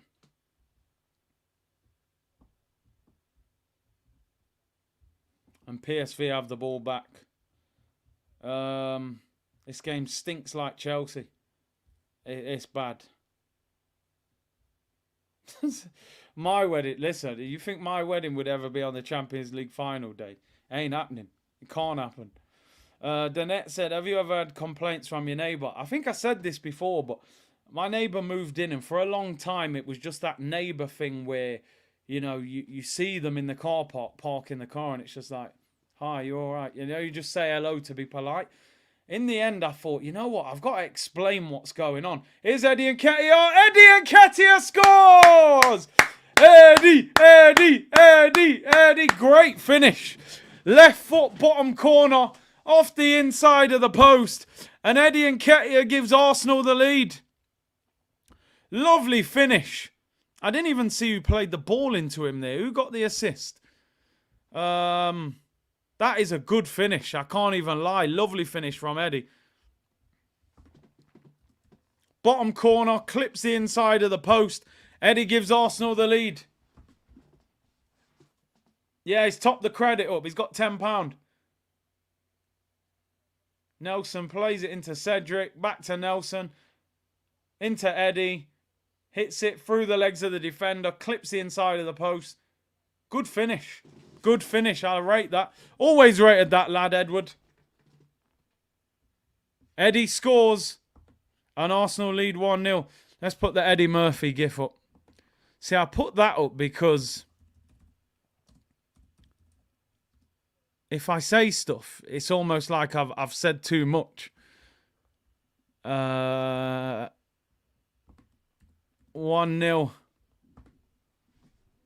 Here we go. Eddie Murphy. We've scored. I've always rated that lad. The sad thing about that, he probably gets a contract extension from that goal now. But anyway, fair play. Good finish. Nelson with the assist. I actually think Nelson's been one of our better players. He drives with the ball, which I do like. I've always said we don't have enough runners in this team. So, yeah, fair play. And we haven't actually been the better team, but it is what it is. Green screen Eddie, and I need to relax. Here's Bakayoko, whips it in, headed over the crossbar. Can we keep a clean sheet?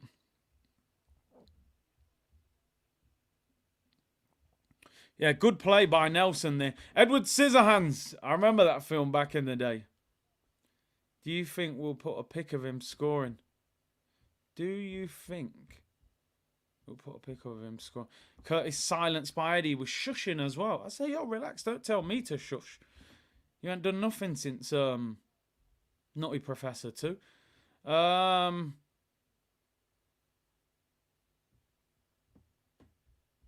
Curtis, you're relaxed. We love to see it. I read that one. And I've read a few of these, Anna. I think I've read these ones. El Neni, great, world's most expensive cheerleader. Well, you know, he's there for vibes, isn't he? He's there for vibes. Listen, Eddie Nketiah with the goal. Gabriel is yelling at Kiwi because he's getting ripped apart. He ain't had the best of games, to be honest. That left-hand side just doesn't suit him at all. At least we've got something to talk about. A goal for Edward. Big up the community. Over 3,200 of you in it. Really appreciate it. Let's put him in the shop window. Hopefully, Crystal Palace. They come and get him. The Arsenal shirt doesn't suit him. Here come PSV. They look very relaxed about this game. You would think their manager would be really fired up considering they've won 15 in a row in the league. That should be a goal kick to Arsenal. And it is. And we're in the 45th minute. Just blow the whistle, ref. 3 minutes left. Big up Gunnar G. Said, Watchman Daily, top man. Appreciate that, bro. Dre or Timbo? I got to go Dre, man. He's an unbelievable producer.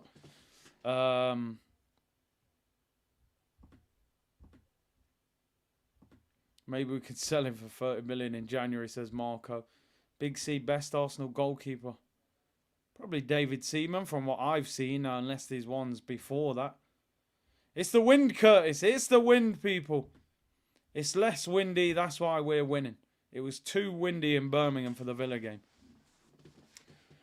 We got 2.5 minutes to go. Ramsdale has survived. Hey, Dre, not Dre, Nico, we know, man. They was on to him in the comments. We know Nico don't mean no harm. Blow the full-time whistle. We need the AFCON ref. Just blow the whistle. Oh, the neighbour story, right. So I was saying with the neighbour. Yeah, my neighbour, it was just one of them where for months it was just like, you alright? Morning. Hi. You okay? Just the odd word. No conversation. To where a couple times I'd had the watch along, and you know the ones where I've been going crazy, the evening games, and I'm seeing the neighbour. Always Bakayoko. Saved by Ramsdale. Goes out for a corner. I'm seeing the neighbour the next morning, and he's like looking at me like, he must be thinking, this guy's a lunatic. He's shouting down the house. So I had to say to him one time, yo, just thought I'd let you know, I do content on YouTube. Arsenal fan. You hear me shouting sometimes. Don't worry, it's just football, you know. But funny thing is, I hear him shouting sometimes. And he was like, oh, don't worry, when you hear me shouting, I'm a big Real Madrid fan. He's half Spanish. So he said, yeah, I'm a massive Real Madrid fan. So when you hear me shouting, it's that. So he understands now. So now he'll say the next morning, oh, I saw Arsenal won or whatever. So he understands. You know, I had to let him know. I'm living in the suburbs now. I don't want police getting called. They say, you know, there's a lot of shouting going on. So, yeah, I had to let him know. So we're cool now. We're cool. Jason said his neighbour upstairs is a Spurs fan. I bet you have some good arguments there. Here come PSV on the attack. El Neni tries to pull him back. Oh, that's a free kick. I don't know how El Neni's got away with that. And that's handball, innit? It looked like he caught the ball before it even went out. Did Naz live in the projects? I'm just from Queens, innit?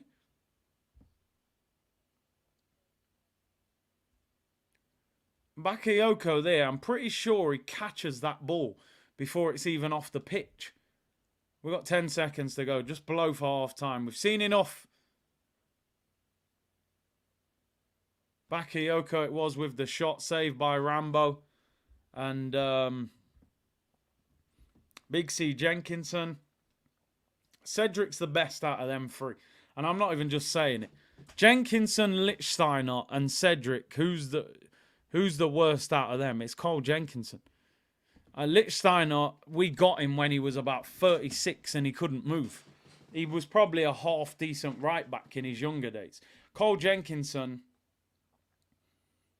he got the golden ticket out of a chocolate in Charlie and the Chocolate Factory. How that guy played for Arsenal, I will never know. That's competition winning levels, you know. He's horrendous. Half-time whistle goes, people. Only 45 more minutes until that is over. At least we scored, winning 1-0. Trying my best not to fall asleep. But we are winning, and that's all that matters. It is a snooze fest, an absolute snooze fest. Imagine we get Real Madrid in the next round. Well, we can't, luckily, because Madrid have won their group, we've won ours. We can't get Barcelona, we can't get Real Madrid, we can't get Bayern Munich, and obviously we can't get any English club.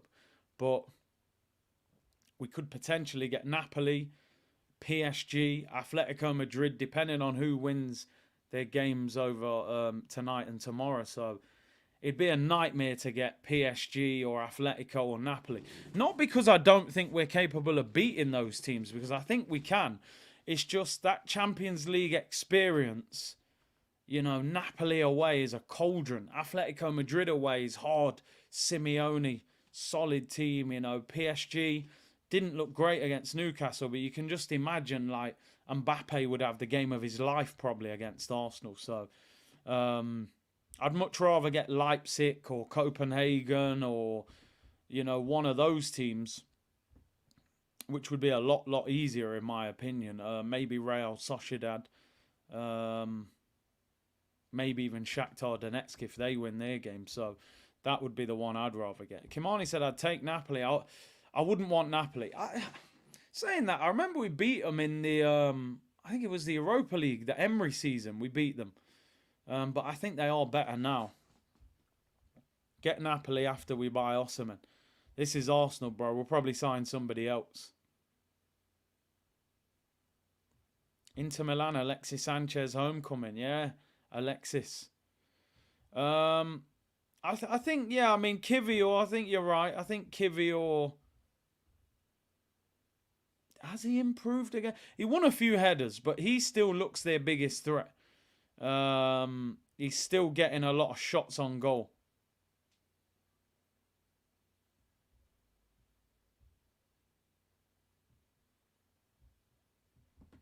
Bakayoko from Milwaukee.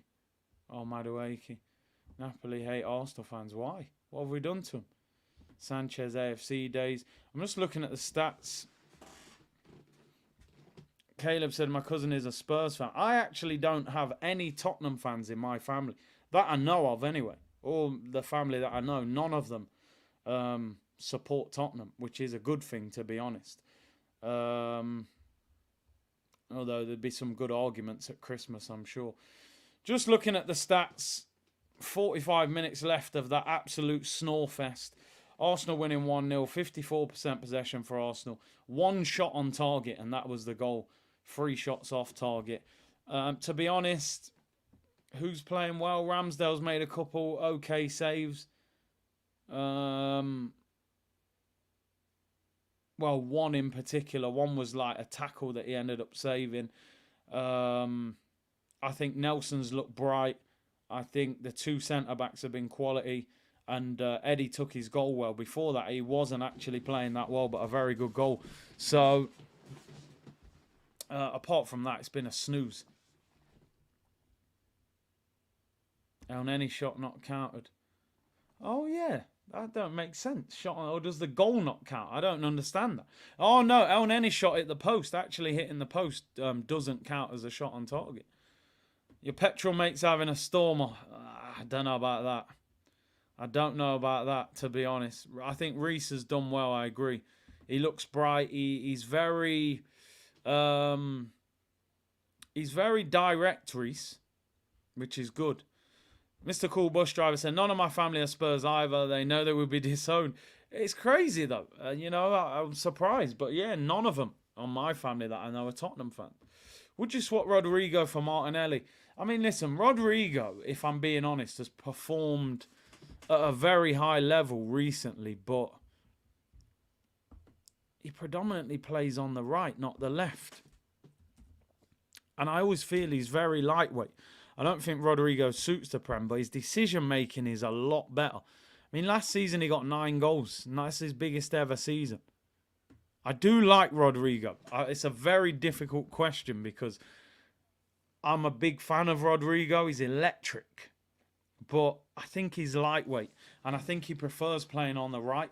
So if you let Martinelli go for Rodrigo, you're going to play Rodrigo on the left. So I wouldn't, but I think, I mean, that's different. Somebody said Vinny or Martinelli. Vinny or Martinelli, Martinelli's on the next flight to Madrid. That's a totally different question. Vinny is a next level. Martinelli, for me, has got to improve this season. He had a good season last year. 15 goals, I'm thinking, that's it. He's going now. The sky's the limit.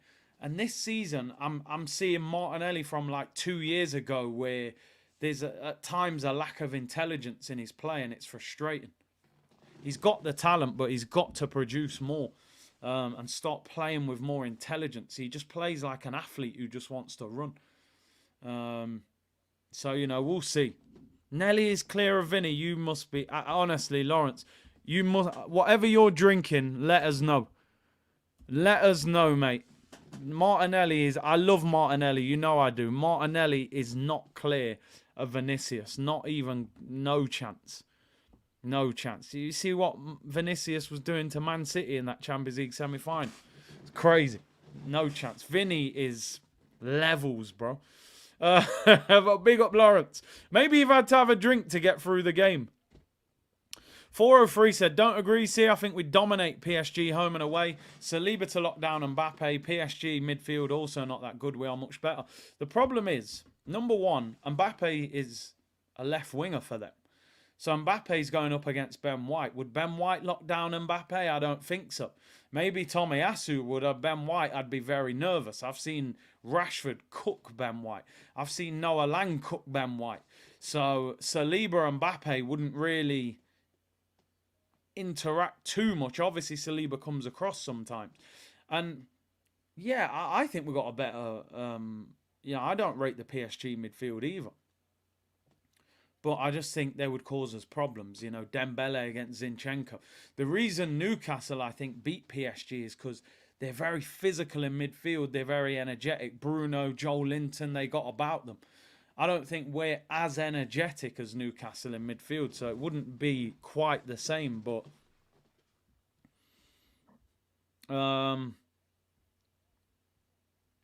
PSG a wash, people saying, meh, we'll see.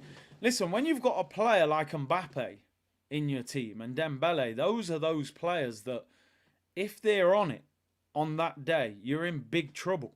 Do you know what I mean? They've got players that, like, if Mbappe's having a good game, he's going to be at a level that nobody can deal with him at. Like, if Mbappe's playing left wing and he's having a stormer, whoever's at right back for Arsenal is getting ripped to bits because his level is that high. Osman Dembele is so difficult to predict. If he's having a good game and Zinchenko's at left back, he's getting absolutely cooked. They can be got at. There's no doubt about it. You've seen that they can be got at. But at the moment, our attack is not free-flowing as much. So we would have to improve. But yeah, I agree. I don't rate PSG's midfield. I don't rate their midfield at all. Their recruitment in midfield has been dreadful over the years. And I think Rice and players like that would bully their midfield. So that's probably where we would get the better of them. Imagine Gabi, Mbappe, Saka. Oh, that's the dream, innit? PSG is terrible. It's just if Mbappe feels like playing. Dembele is a fraud. French Rafinha. He definitely hasn't gone to the level that he should have gone to when he was at Dortmund. Is Cazorla a club legend? I think legend is a bit strong. I think he's a bit of a hero. You know, he got that free kick in the FA Cup final. I would say he's a hero. I don't think he's a legend. I think legend, you're talking about, you know, Thierry's and Bergkamps and Vieiras and Tony Adams. A cult hero, as you say. Yeah, I think he's a cult hero. Everyone loved Santi Cazorla. Technically one of the best players I've ever seen at Arsenal. The guy was taking corners in the Premier League with his weaker foot. Like, it's just unbelievable. That's probably the player that we need now. You know, imagine having prime Santi next to Declan Rice. That's what he needs. Somebody you can just give the ball to, and then he's going to create. So yeah, he's a cult hero for me. I don't think he's a legend, but what a player! He's one of them players that just technical ability was just out of this world. That guy, phenomenal player. If we play Napoli, yeah, Kvara against Ben White could be long again. He needs to hit form. HD's oh dear, the profile picture. Curtis, I don't know if anyone has mentioned it. I like the way Cedric is holding the width to allow Reece to go inside. Saka needs that because he's too predictable. I think the problem you've got with that is Nelson is a right footer playing on the right. So it's different. The angles are slightly different for where Saka goes as a left footer going into the right. So, he definitely done me dirty with that picture. But the game is the game. I respect it.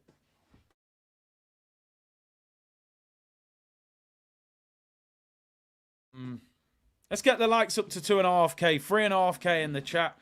We're chilling tonight. It's a vibe along. We're winning 1-0. We haven't even played that well, but who cares? Let's get the 3 points. I want to see Smith Rowe get minutes. I would really like to see Waneri come on. 16 years of age, bring him on. I'm not sure if he's played in the Champions League for Arsenal before, but I would bring him up and bring him on the pitch, give him a chance. Rashford rumours, yeah, I mean, I heard a whisper. And I don't like ever doing the ITK thing, right? I don't like doing it. Because I don't want to act as if I'm some sort of, you know, journalist with inside scoops. I just make content and know few ex-ballers. I heard something the other day that Rashford would consider a move to Arsenal. And obviously, you know, on this channel, I've kind of been saying for a while, yo, I'd take Rashford at Arsenal. But I heard, like, yo, Rashford is not getting on with Ten Hag. Apparently, there's tension there. I think there was something being said that Ten Hag's basically saying, I want to build the team around Bruno and Højlund. And he sees Rashford as, like, kind of too much of an individual. I mean, the problem you're going to have is, number one, he's going to cost a fortune because he signed a new deal last year. would you take Rashford on the left for Arsenal over Martinelli? Or could you play him up front, or could you play Martinelli up front? I just don't know how it would work. I don't think it would happen, but it would be interesting because Arteta is one of them managers that always says, people always say, oh, he's great with wingers. I just don't think. I think Rashford, the one thing that I don't like about Rashford is I see a lack of intelligence in his game at times as well. You know, he's trying to knuckleball shots from 35 yards, defenders right in front of him. So, you know, he plays like he's playing street football sometimes. Listen, don't get me wrong, and I know people are quick to jump on form. People are going, I'll get rid of him at United, and people are saying he's rubbish now because he's having a bad season. The guy got 30 goals in all competition last season. But, yeah, listen, you're going to pay 100 million, you're going to pay £300,000 a week, and you would probably have to sacrifice Martinelli to get him in unless Martinelli was prepared to be a squad player. I mean, MD's saying take Sancho on loan. I don't think United would let Sancho come to Man United on loan. I think they'd sell him to us, you know. But Sancho's on 300 grand a week as well. You know, I'd rather sign Rashford than Sancho. If you could get Sancho on loan as cover, yeah, it wouldn't be too bad as a squad player. But I don't think United would let that happen. Is Rashford a form player? Chris said Rashford has a good 6 months in 5 years. I've always said Rashford needs a coach. He plays sometimes like he's uncoached. But Ten Hag and him obviously aren't getting on, so yeah, that ain't going to be the one anyway. But maybe Ten Hag will be gone before Rashford goes anyway. Simon said, wouldn't take Rashford if Man United paid his wages. He walks around the pitch, never tracks back, hopeless without the ball. Yeah, his work rate off the ball this season's been dreadful. I feel like his ego, you know, has gone through the roof at Man United. I think he could do with a move. Rashford down tools when the going gets tough, says Young Gunnar. There you go. The fan base have spoken. They don't want him. Second half underway. Somebody just said in the chat, Jared Bowen. I actually think Jared Bowen is going to get a good move in the summer. And we need a right winger. We need somebody to pressure Saka. I suppose the problem you got with Jared Bowen, I think he'd cost 50, 60 million. He's an England international. West Ham are not going to sell him cheap. Are Arsenal going to pay 60 million for Jared Bowen, who's probably going to be on the bench because of Saka? And also, is Jared Bowen going to come to Arsenal? Because I'd rather play every week at West Ham than sit on the bench at Arsenal. That when he leaves West Ham, he's going to want to go to a club that says, we're going to play you right wing. He could probably play right wing for Man United. He's better than Anthony on the right. And Sancho's going to leave. So I think there's other clubs where Bowen could go and probably start rather than coming to Arsenal and sit on the bench. But I like Jared Bowen. I think he's a good player. Big up Young Gunner with the super chat. Jorge said, Arteta making Havertz play, send us Sancho on loan. Sancho would be interesting at another club. Is it Man United that's got the better of him, or is he just not the same player he was in Germany?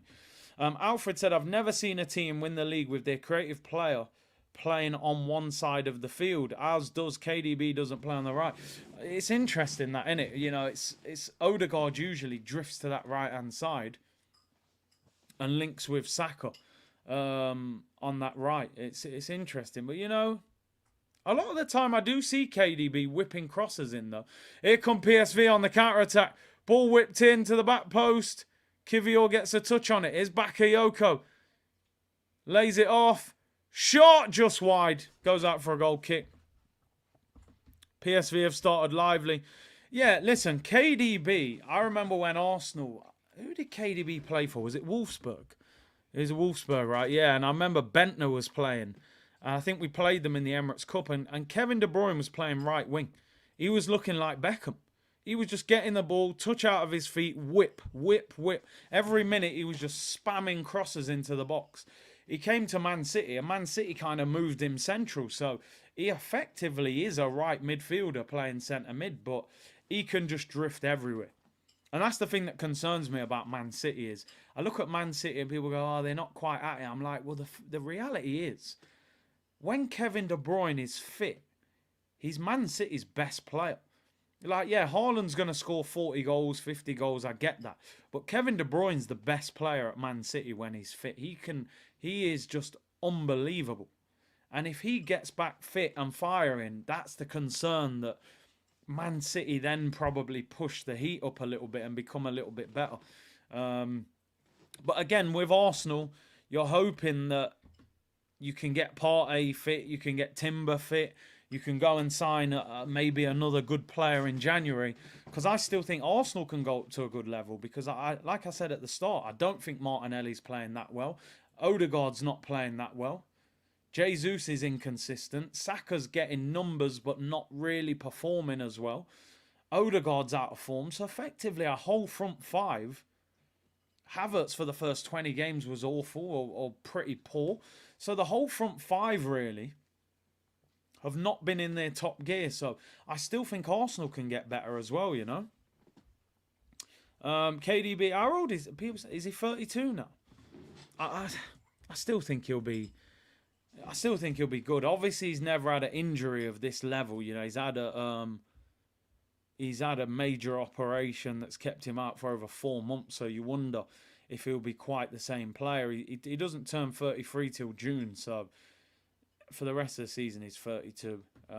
City announced 3 days ago Kevin De Bruyne could be back by the end of December. So... Can Arsenal get a second goal? I actually think a second goal would finish this game off.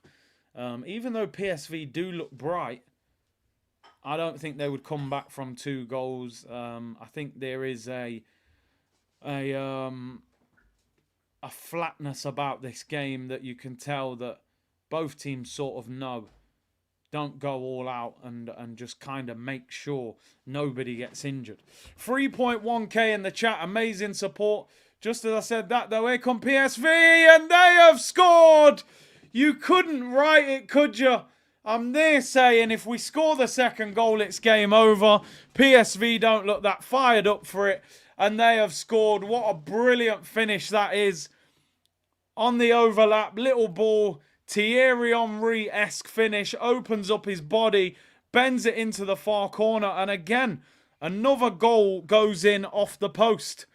All the way from the PSV goalkeeper. Lays it into midfield. And midfield's been atrocious, by the way. Right into the striker. Where is Cedric? Where is Cedric?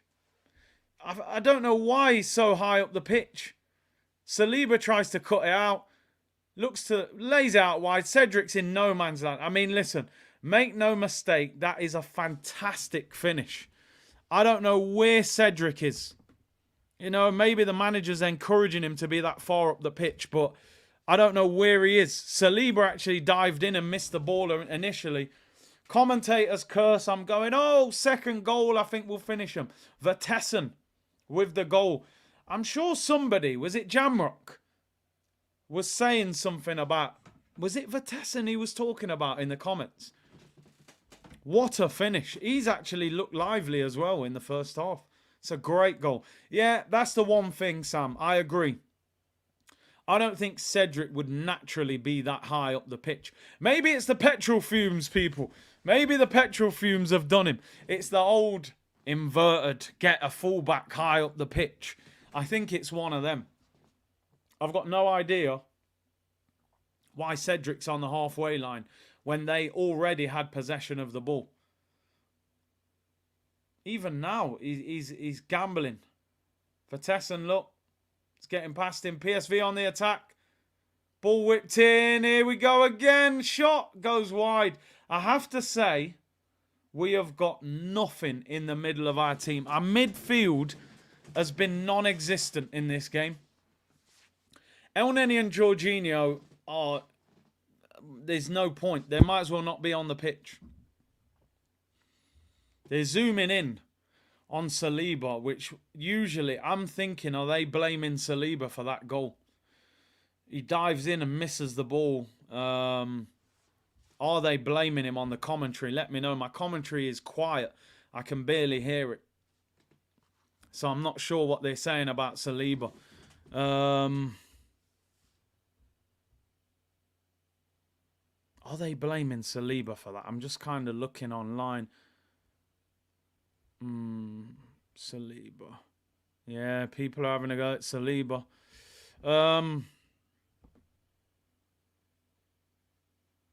We were stretched here. We was all over the place.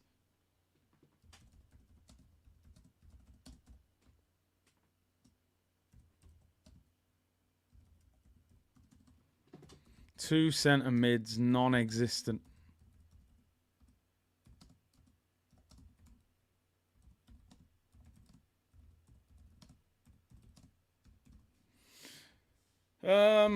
Anyway, listen, what do we expect? Here's Reece Nelson. Good run by Reece. Trossard's free if he can get it to him. Jeez, I tell you what, Nelson's quick, you know. Sometimes he looks too quick for his own good. Trossard, little flick, tries to find Nelson there. That's our ball. No, he gives it to PSV. Throw into them. It's poor, but listen, we need a midfielder. We need a midfielder, people, because the reality is we're not far away from that midfield being, you know, that could almost be our starting midfield. Declan Rice gets injured. Jorginho's playing. That's one of the two. Oh, Eddie, man, silly foul to give away. I actually want Saliba to come off. I don't want him to play 90 minutes because now PSV are going to go for us because they're going to want to beat us. I understand that Arteta is going to be desperate to try and win the game. He doesn't want to just let the game go, does he? But it's more important that he doesn't get injured. But here's what it is. Saliba needs rest. I would take him off and bring Ben White on. I would give him a break. You know, this game is not more important than him being fit. Trossard struggling on that side. He's up against a fullback that looks like he's got pace and power, and he's struggling to get past him.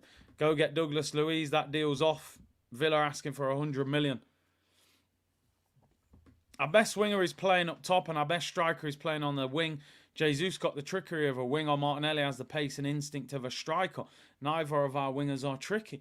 Would you like to see that? It's funny. Jesus had a really good game against Man City playing right wing. Could he potentially play out wide sometimes? A good point, Alfred. I think the problem people have with Martinelli is what he can do with his back to goal. Does he have the strength and the intelligence to hold the ball up and link up play? You know, we're obviously Jesus very good at that. Nico said, Big C, I know I lie. I really want to see at least an academy player or two. I want to see Waneri come on. Definitely want to see him get game time. Reece has done well. He looks sharp, man. Definitely looks sharp. Terry said, turn the match off. Can't watch it. Also, female co-commentators start to... let's not do that. Hey, Joey Barton has said enough this week. Let's relax. Bayern have picked a strong 11, apparently, which I'm glad. Let's get them out of Europe. Brexit, Man United, get them out. Let's have a look at the... I hope Bayern Munich have gone full strength. Oh, yeah, it's a strong team. Neuer in goal. Kim Min-jae, Upamecano, Davis, Mazzuri, Kimmich, Goretzka, Sané, Musiala, Kingsley Coman, Harry Kane. Man United are out, mate. They're out. They're not beating that team. I'm convinced.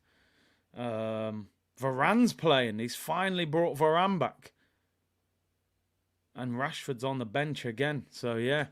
Yeah, United, mate, I can't see them beating that team. I think they'll be out by about 10 o'clock. That 5-1 defeat, I think Thomas Tuchel is fuming. So he's turned up and put a strong team out. But it's interesting that Varane's back.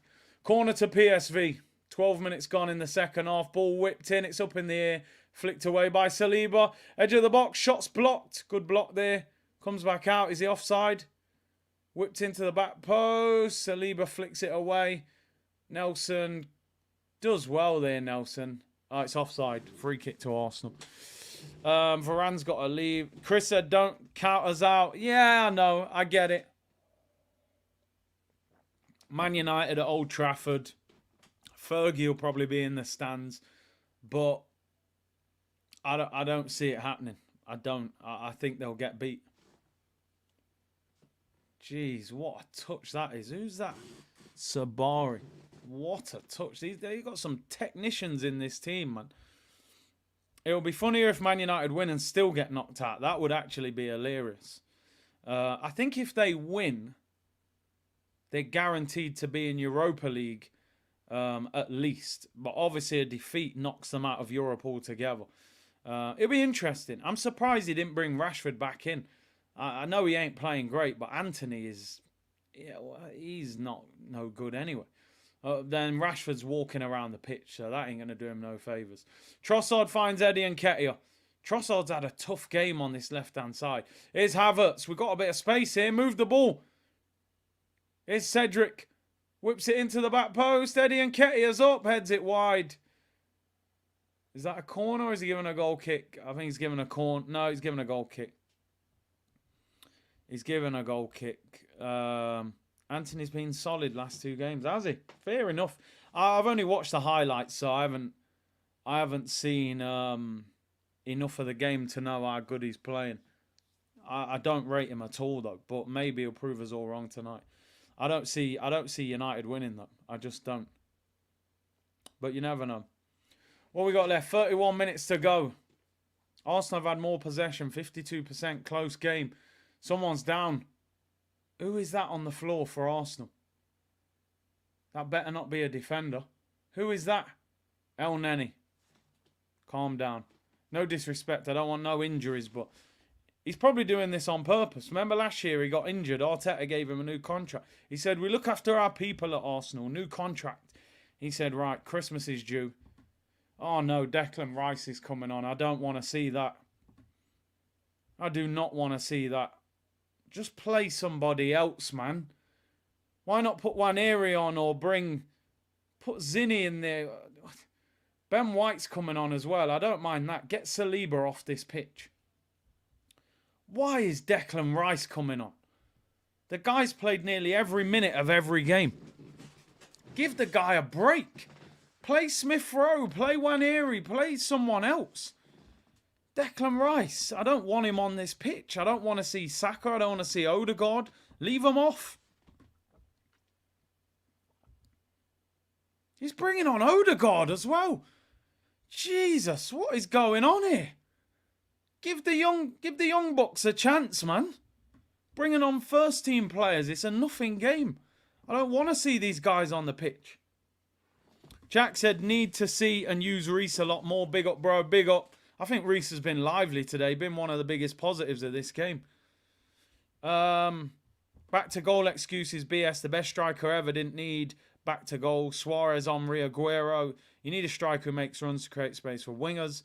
No, I hear you with Thierry. I suppose the difference with Thierry, because we played 2 up front, you didn't actually have to play with your back to your goal as much because you had another striker you could link off. Where nowadays you play up front by yourself. I think you've got to have a little bit of hold up. I wouldn't mind seeing Martinelli up front. See how it works. And MJ said, beer United smoke today. See, put your Champions Leagues on the table. Oh, no, respect it. I hear it. You come fighting back. I hear it. Big up yourself. Big up, man. We'll get there eventually. I'll see you when we get there. If we ever get there. If not, I'm just going to put a star above the badge myself. I'll just do it. Double substitution. Odegaard's on and Declan Rice is on. Cedric's off. I think it's absolutely... And Saliba's off, yes. He made one right decision. I've got no idea why this guy's brought Declan Rice and Odegaard on. Absolutely baffled. Like, I just don't understand that. What's the point taking... You've got Walters, Souza and Waneri on the bench. 3 young players who'll be desperate to play. Who deserve an opportunity. And you're bringing on Odegaard and Declan Rice. That makes no sense whatsoever. I'm delighted Saliba's off. So Ben White's gone at right back for Cedric coming off. Declan Rice has gone centre mid for El Neni. Who else has come off? Somebody else has come off. Saliba came off. Oh yeah, Saliba, El Neni, and Cedric. So I'm delighted Saliba's off. Yeah, that's what I'm trying to figure out. Like, is Declan Rice playing centre back? Rice is playing centre back with Gabriel. I'm sorry, but that's ridiculous. Why not bring on a left back and put Kivior centre back? Why the hell are you putting Declan Rice centre back to go and fight with? I just don't get it. Put Havertz at left back. He played there for Germany. And Ketia has clashed with Havertz and he's hurt. Havertz just kicking people down now. He said, I don't care. I'm player of the month. You get in my way, I'm kicking you. Declan Rice at centre-back. Please explain that to me. What is the point? Leave Cedric on. Put Ben White at centre-back. Or put Kivior at centre-back and put Zinchenko on. I don't get it. All About Arsenal said, Big C, did you see that Bergkamp's goal via Argentina 98 will be printed on Dutch notes? What a legend. That goal, mate. Frank de Boer, 60-yard diag, brings it down, cuts inside, top bins. Oh, no. Jesus taking his coat off now. Oh, that's because Eddie's injured, isn't it? This guy don't like the young players, man. Guy don't want the young players to play football, man. Let the young bucks play, man. And Ketia's hurt. He's clashed with Havertz. They were running. They bumped into each other. Now Jesus taking off his jacket. What happened to him? Did it hit Eddie in the face or something? I don't know if it was... It looks like the top of his eye. Maybe he's cut it or something. But you just can't believe some of these changes. I know. I'll put Declan Rice at centre-back. How about that? And get him running around. The most pointless substitution ever. Is he actually playing at centre-back? Sam said, Big C, if you're going to go full strength, go full strength from the start. This is a fast. It's Nelson. Oh, shoots just wide side netting. Well done, Reece. Been impressed with Reece, honestly. It's not an easy game to play in. You got Cedric at right back. He hasn't overlapped much. Cole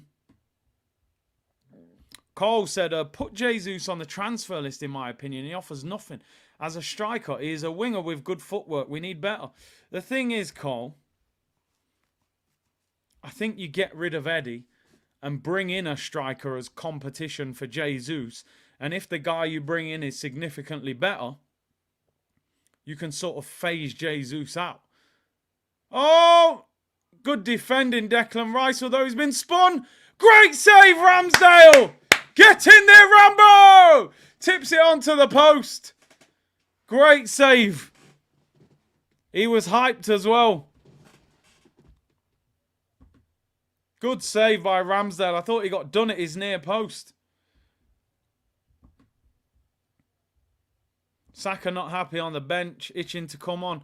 Leave him to sit down. Sit down for 90 minutes and relax. Big up Samas. I don't care how vexed Saka looks. You ain't kicking ball today. To be honest, he didn't even need to travel over there. I heard Arteta's press conference. He was saying about wanting to keep the group together. So I think he just likes the squad being together. The only reason, obviously, Martinelli's not there is because he was injured. Not injured, sorry. He's got a cold. So I think he would have took the whole group. But yeah, good save there by Ramsdale. Quality save.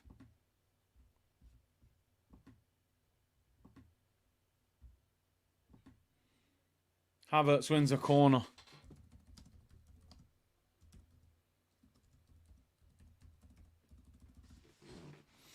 Corner to Arsenal, in swinger.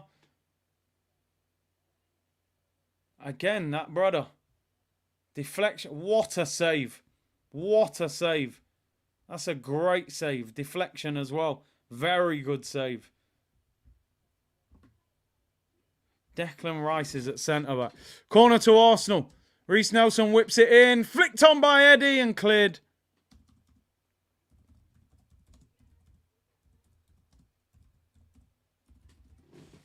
Ramsdale smashes it long upfield. Gabriel's up there. Nelson, good touch. Oh, Zero squad depth. We definitely need a couple more players in January, that's for sure. Yeah, I just don't get it. I mean, Kivior is a centre back, and we hardly see the guy at centre back. But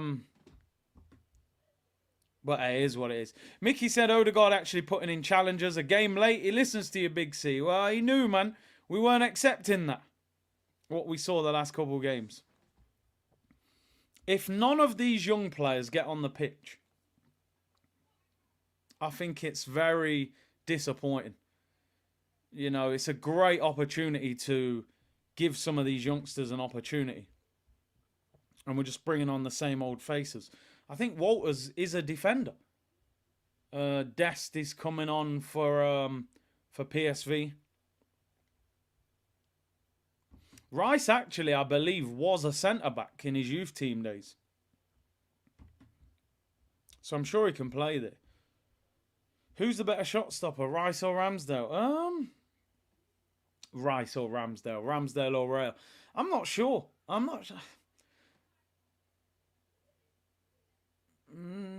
think maybe Ramsdale, you know.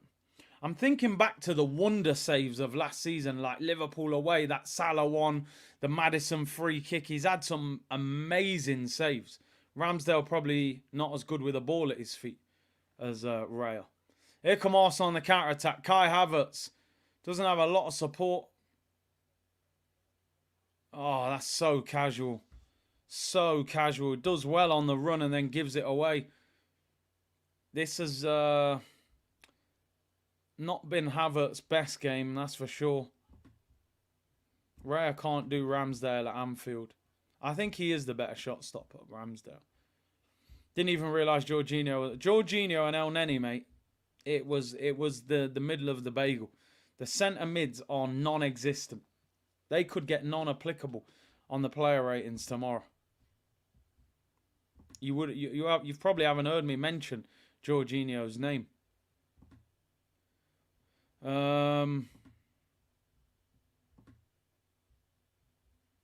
We have got 20 minutes to go, people.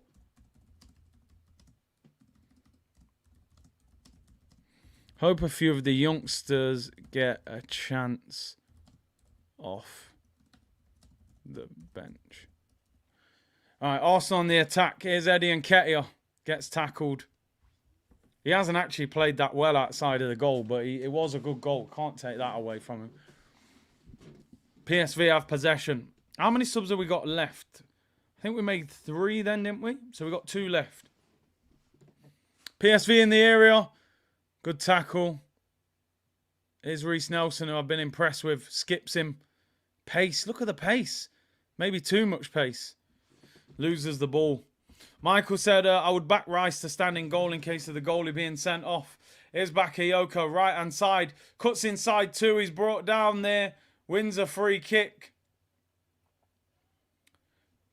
Is Jorginho shouting at Kivior there? Jeez! Nah. Bakayoko's taking the mick out of Kivior.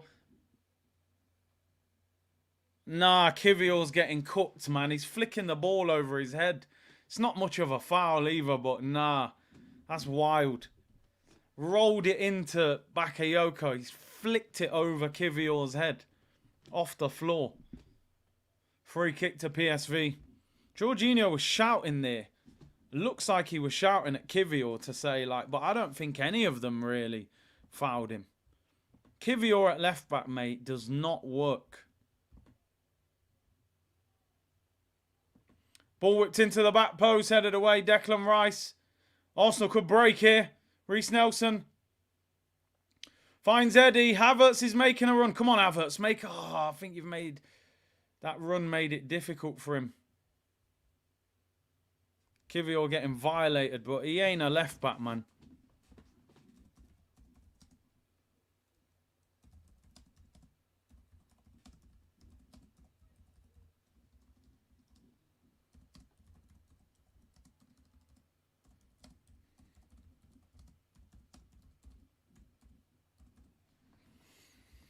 Here come PSV again.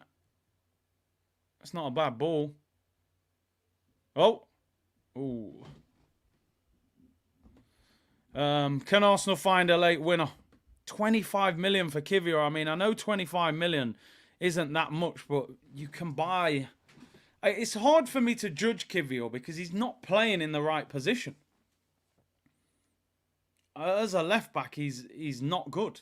He doesn't look comfortable at left back. He's big. He doesn't turn that well. He's a centre back, but this manager's got he's copying Pep, isn't he?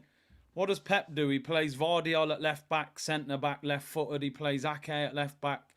It's the Pep effect, isn't it? But Udogie costs 15 million, yeah, and he looks a proper left back. But I'd rather have Kieran Tierney playing it. Bakayoko comes off. Dest comes on and Sabari comes off. Them two have been good for them, by the way. Very good. And who else comes on? I didn't see the other name. Who's the other guy who came on? I think it's Babardi came on for as well.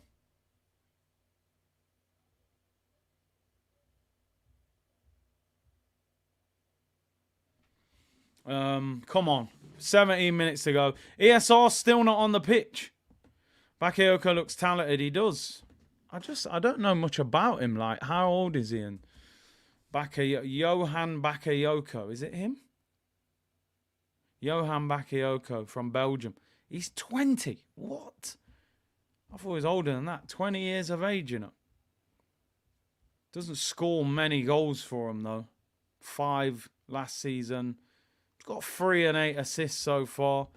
Belgium international. He's got 7 caps for Belgium, so he's definitely a talent. Bright talent. 20 years of age. Got some pace. So far, no youngsters and no ESR on the pitch. I don't understand it. Commentator saying Kiwi struggled. He has. He definitely has. Here's Kai Havertz. Volleys it into the area. Nketiah looking for Trossard. Eddie. No, keeper saves it. Will we get a late winner here? Do you think ESR will get 5 minutes? Like, the thing is, if you ain't going to give him at least 10, 15 minutes, you might as well not even take him there. Do you know what I mean? He's just come back from injury. Just leave him in London and let him get fit. We got two substitutions left. One of them should be ESR, and one of them should be one of the young players. I would have liked to have seen both young players. Maybe ESR isn't ready to play yet. Maybe he's just, brought him there to make him feel part of the group. Because, he's been out injured for so long. Sometimes when you're an injured player, you feel a bit disconnected from the team because you're training by yourself. So maybe he's just trained and he said, look, come with us, do the training, do the warm-up. You're unlikely to play. Mohamed said, what's happening to Trossard? He's having a quiet game. It hasn't gone for him. Fullback, who he played against, seemed quite strong and aggressive. I think Trossard's gone to the... No, is he back on the left? He went to the right for a minute. But he's had a very quiet game. Nelson can't quite reach it. Trossard is back on the left now. But listen, our attack has not been great tonight. But, these are obviously the backup players. Golazzo, big up Fran, said, if this isn't a game for the youngsters, what is exactly? This would have been the perfect opportunity. Ben White does well there. Ball over his head. Manages to get it back to Aaron Ramsdale, who's in possession. Ramsdale having a good game. Made a couple of really good saves. Tipped one onto the post. Deflection. Declan Rice is playing at centre-back next to Gabriel, which is unbelievable, really. Ben White's now at right-back. And Kivior's at left-back. Eddie gives the ball away. I told you, outside of the goal, he has not had a good game. But the goal gives him a bit of respite. Here come PSV, right-hand side. Ball whipped in, headed away by Gabriel. Comes back out, edge of the box. Cleared again by Gabriel. Eddie tries to clear it. PSV have the ball back. Sergio Ramos has missed a penalty, apparently. What a centre-back. Not many centre-backs who take penalties, is there? Although it does help if you can score it. There's no point taking it and missing it. Lens beating Sevilla 1-0, so Sevilla are going to be out of Europe. Yeah, Ramos missed a penalty. Lens did score a penalty. That's how they're leading 1-0. 13 minutes to go. It feels like the game's just kind of winding down. Tammy said he's been ordered to retake it. PSV in possession, left-hand side. Don't mess up. Get a draw at least. Ball whipped in. Good block, Ben White. That's better defending from him. PSV have been good. They've been good. They've got some good players. Ball whipped in, back post. Declan Rice does well. That's Kivior, sorry. Blocks him off, and I think that goes out for a goal kick. The guy's cursing at the camera there. No stress is nice. I don't think I've shouted all game. I'm calm. I think the ball flicked off Kivior's hair there.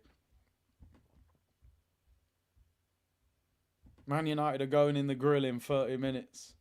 No chance of winning the Champions League or Premier League with this standard of squad. We definitely got to get better squad depth. Obviously, we are missing players. Timber, Partey, Tomiyasu, Smith Rowe's only just come back. Ramos has now scored the retaken penalty. So it is 1-1. Legend of the game, innit, Sergio Ramos.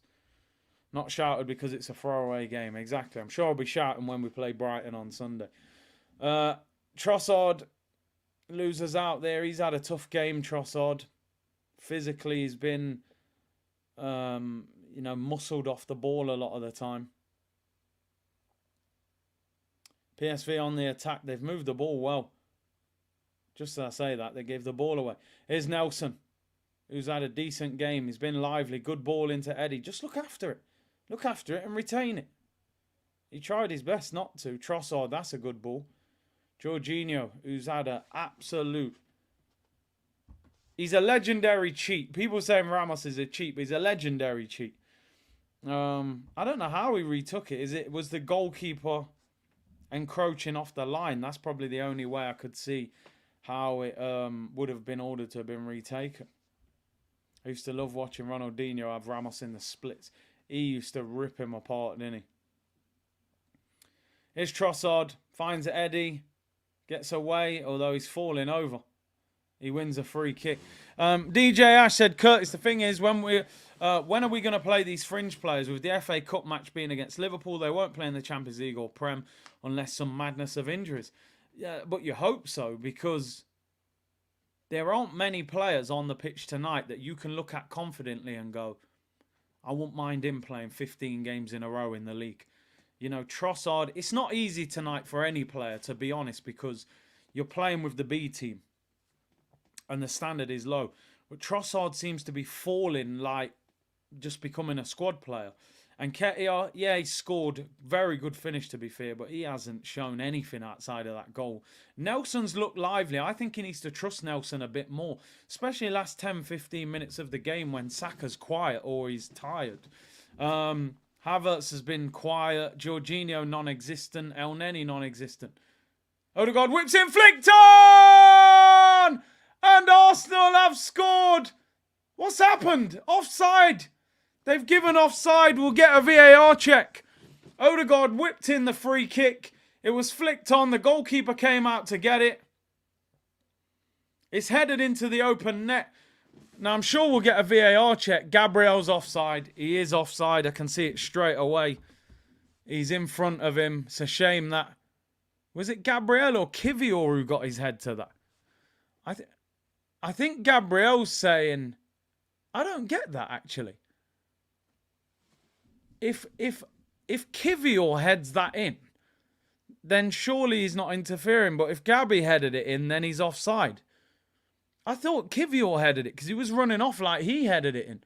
But if it's Gabriel, he's definitely offside. He definitely headed, was in front. What's this guy doing? Kivior plays for Poland, but they play free in centre-back, said Samaz. Maybe that suits him better. Lawrence said, sends a terrible message to the rest of the academy. I'm disappointed. Even if he brings them on now, I'm disappointed. There's 8 minutes to go. Get him on the pitch. The goal's going to be disallowed. If it hit Gabriel's head, he's off. The only thing is, didn't they say the arm doesn't count as offside? If Kivior heads it, it's Kivior. That should be a goal. That's a goal. That hits Kivior on the head. He's onside. That should be a... What? Kivior was onside. I mean, maybe they'll say Gabriel's interfering with play, but Kivior headed that in. Kivior looked onside there. I don't get that. And big up SC Guna, man. Just supporting the channel on the road to 80k. Subscribe and like, people. Big up Big C. Big up the community. Appreciate that, bro. Thank you very much to everybody who's been tuned in tonight, by the way.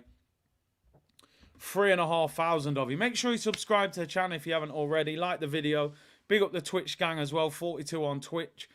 I genuinely think we maybe should have been given that goal. I don't know what the rules are nowadays because Gabriel's offside and he's trying to head the ball. So does that mean he's interfering with play? Because I suppose he's in the way of the defender.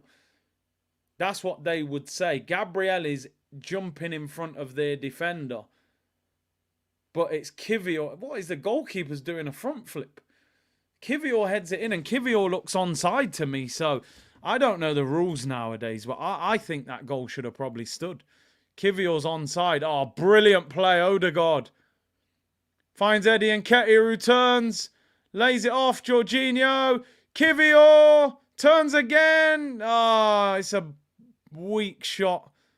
And Jorginho gets done, and they could hit us on the break here. Ball down the sides. Declan Rice comes across. Go on, Deckers. Deal with him, lad. Gabriel was off, not Kivior. 100%. I thought it should have counted. But I remember the other week, ball whipped in, cleared by Gabriel. I remember the other week, Maguire against Fulham had a goal disallowed, and they said it was because he was interfering with play. And I think that's why the goal's been disallowed. So I actually am not sure whether they've got that wrong, because I think the rules are, if you make a genuine attempt to play the ball and you interfere with play and you're offside, it's offside. Oh, are you fit, bruv? He's back. Here we go. Saka and Emma Smith Rowe. Come on, man. ESR, I got your back, bro. I got your back. Smith Rowe is back. The youngsters aren't going to kick a ball by the look of it. Trust me, man. An informed Smith Rowe. I'm still saying he's better than Fabio and Havertz. I'm telling you now. I'm standing by him. Are you fit, bruv? We got to get him there. I mean, yeah, we might only get 5 minutes out of him, but it'll be, it might be a decent 5 minutes. Listen, I don't know. Is he still the player that he was 2 seasons ago? That's what he's got to prove over the next 6 months and stay fit. But no, I think Gabriel is interfering with play. German said, I thought you played the game. Off, mate. Yeah, no, I just said that, bro. Calm and relax, man. I'm having a vibes along here. You're coming for my neck. That's why you got a shark in the comments, innit? But yeah, no, listen, he is interfering with play because he jumps right in front of their defender. Remember the Rashford goal against City? Yeah. No, that's a great point. He moved out of the way at the last minute, didn't he? ESR about to come on next time the ball goes out of play. Why would you not just make 2 changes now? There's 4 minutes left, bro. Just bring on the young buck as well. Why would you not bring on a young player here? With Smith Rowe. Just bring Waneri on or someone. I don't understand it. We're going to make 4 substitutions in a meaningless Champions League game. You got 3 youngsters on the bench. Disappointing.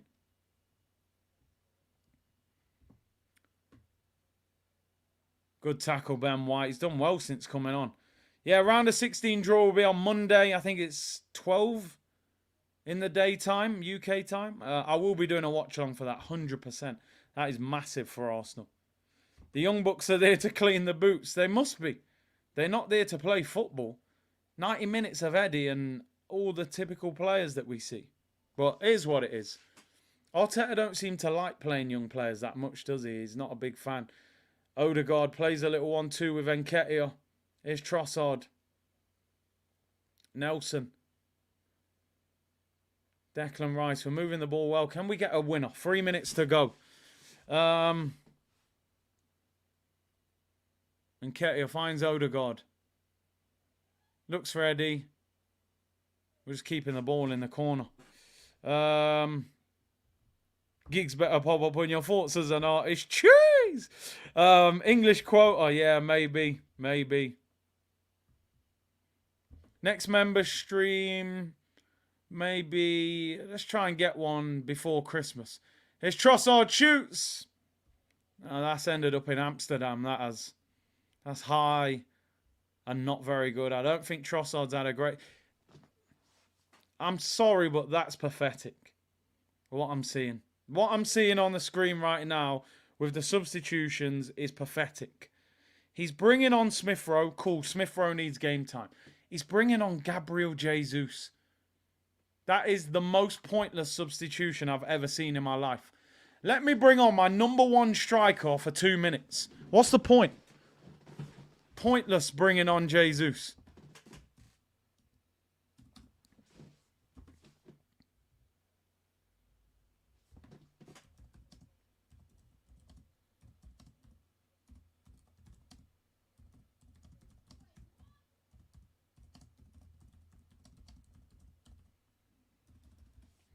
Nah, man, come on. What the hell are you bringing on Gabriel Jesus for 2 minutes?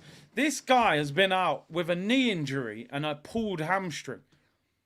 And you're bringing him on for 2 minutes. I mean, look, he's probably going for the win, to be honest. You know, Trossard's had a poor game, by the way. He's been ineffective. It's Kivior. Go on, lad! No, he's been tackled. That's a crazy one. Jacazette is on, people. Jesus needs the bonus. Maybe say, oh no! PSV 2v2! Declan Rice comes across! Oh, he drags it wide. What a miss. Jeez, he should have hit the target there. Yeah, we do have to keep the squad ticking, but 2 minutes. Oh, Gabriel, you are lucky, mate. That's similar to what he did against Man United in America. Misses the ball completely. He's got to do better than that. Declan Rice does all right there. Cuts off the angle. I know it goes through his legs, but I just don't see what does Jesus get by coming on for 2 minutes. He's been injured twice this season. He's a player you definitely don't risk for a few minutes at the end of the game. He probably gets about 30 grand appearance bonus. Go get a winner. He wants that 2 million, man. He's going to get holding in January. He better not. Wants Jesus to get his 5th goal. Curtis Nwaneri might be thinking he should have left us. Let's be real. He turned down Man City and Chelsea. He can't even get a kick. And like you said, when in the rest of the season are these guys going to get an opportunity? Because the FA Cup's going to be difficult. You know, we got Liverpool. If we win that, you don't know who we're going to get. In the Premier League, there aren't many games you can give them a chance. This was the perfect chance. Here is... who came off? Nelson came off. I didn't actually see who came off. I was so in my feelings about the fact Jesus was coming on. I didn't even see who the other person who came off was. Was it Eddie? I think it was Eddie and Nelson. Havertz and Nelson. Eddie's still on. 6 minutes added on, people. 6 minutes added on. He's 16. He'll get a chance when he's 18. Nah, come on, man. Give him a chance, man. You've seen him in pre-season. He's good, man. Arteta wants the win. You can see he's vibing for the win.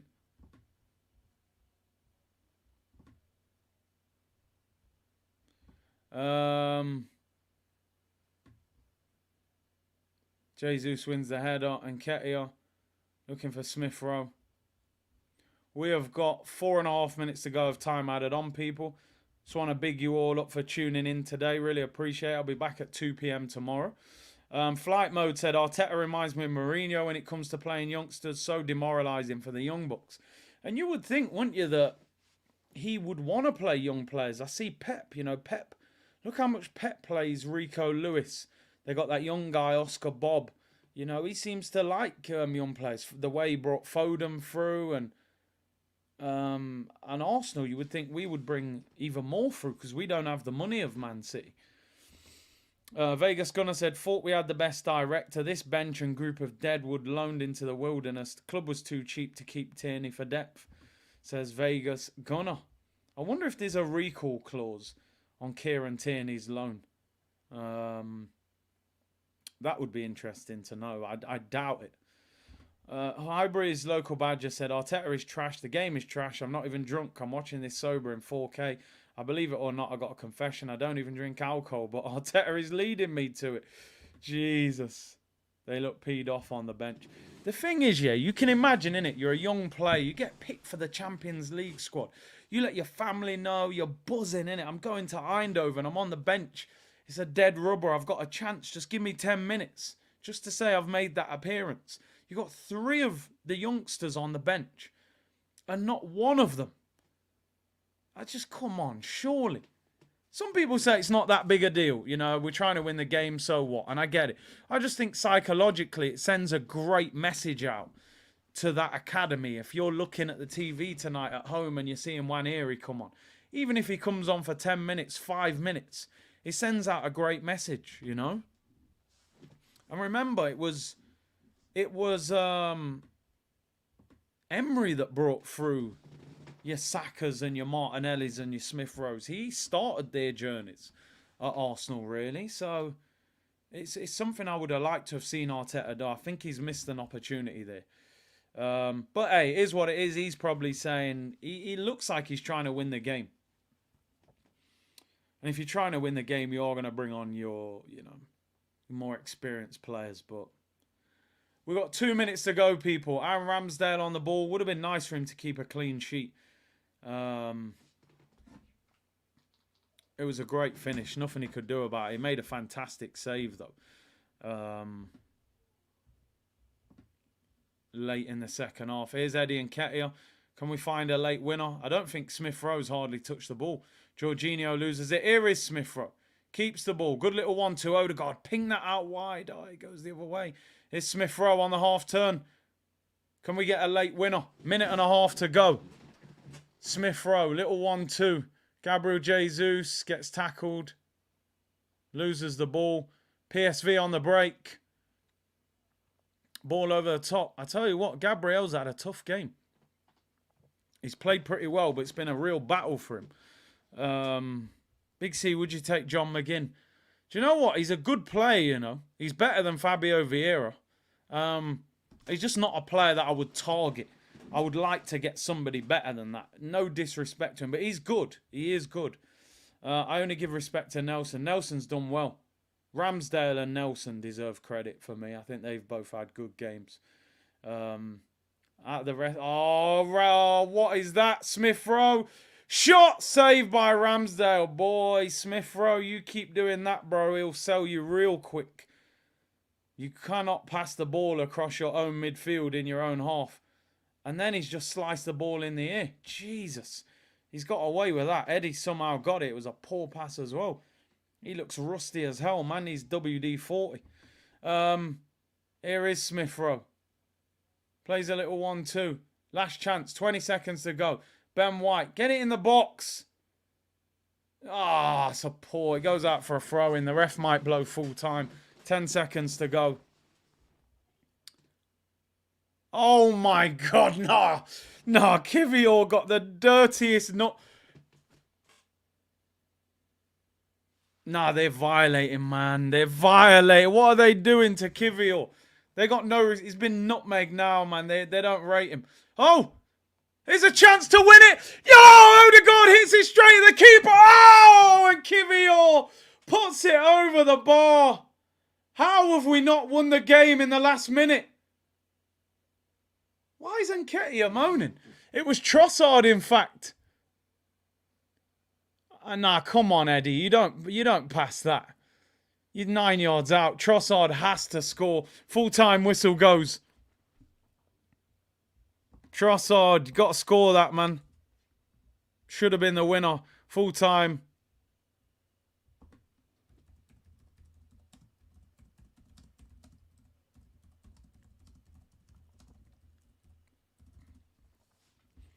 Full-time whistle goes, people. Arsenal won. PSV won. The group is over. Could have won the game there, to be honest. I believe Lens are winning 2-1, so they'll go into the Europa League. Nah, no Arsenal therapy, people. No Arsenal therapy. Kivior just getting violated, man. They're flicking it over his head. They're nutmegging him. He is not a left-back. He should ring the police. They've assaulted him. They've assaulted him in Eindhoven. He's getting absolutely violated. He's been absolutely cooked. Like he's gone on Edu's barbecue. Crazy. Not a great performance for him. He can't play left back. Listen. Victory of the group was secured last week. We've drawn 1-1. Thank you very much for tuning in. I'll be back tomorrow at 2 p.m. unless I can quickly get some stuff done and come back for the Man United stream. But if not, it'll be 2 p.m. tomorrow.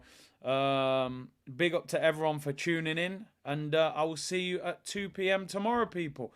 Hit the like button on the way out and subscribe. 1-1. Bit of a snore fest, to be fair. Bless.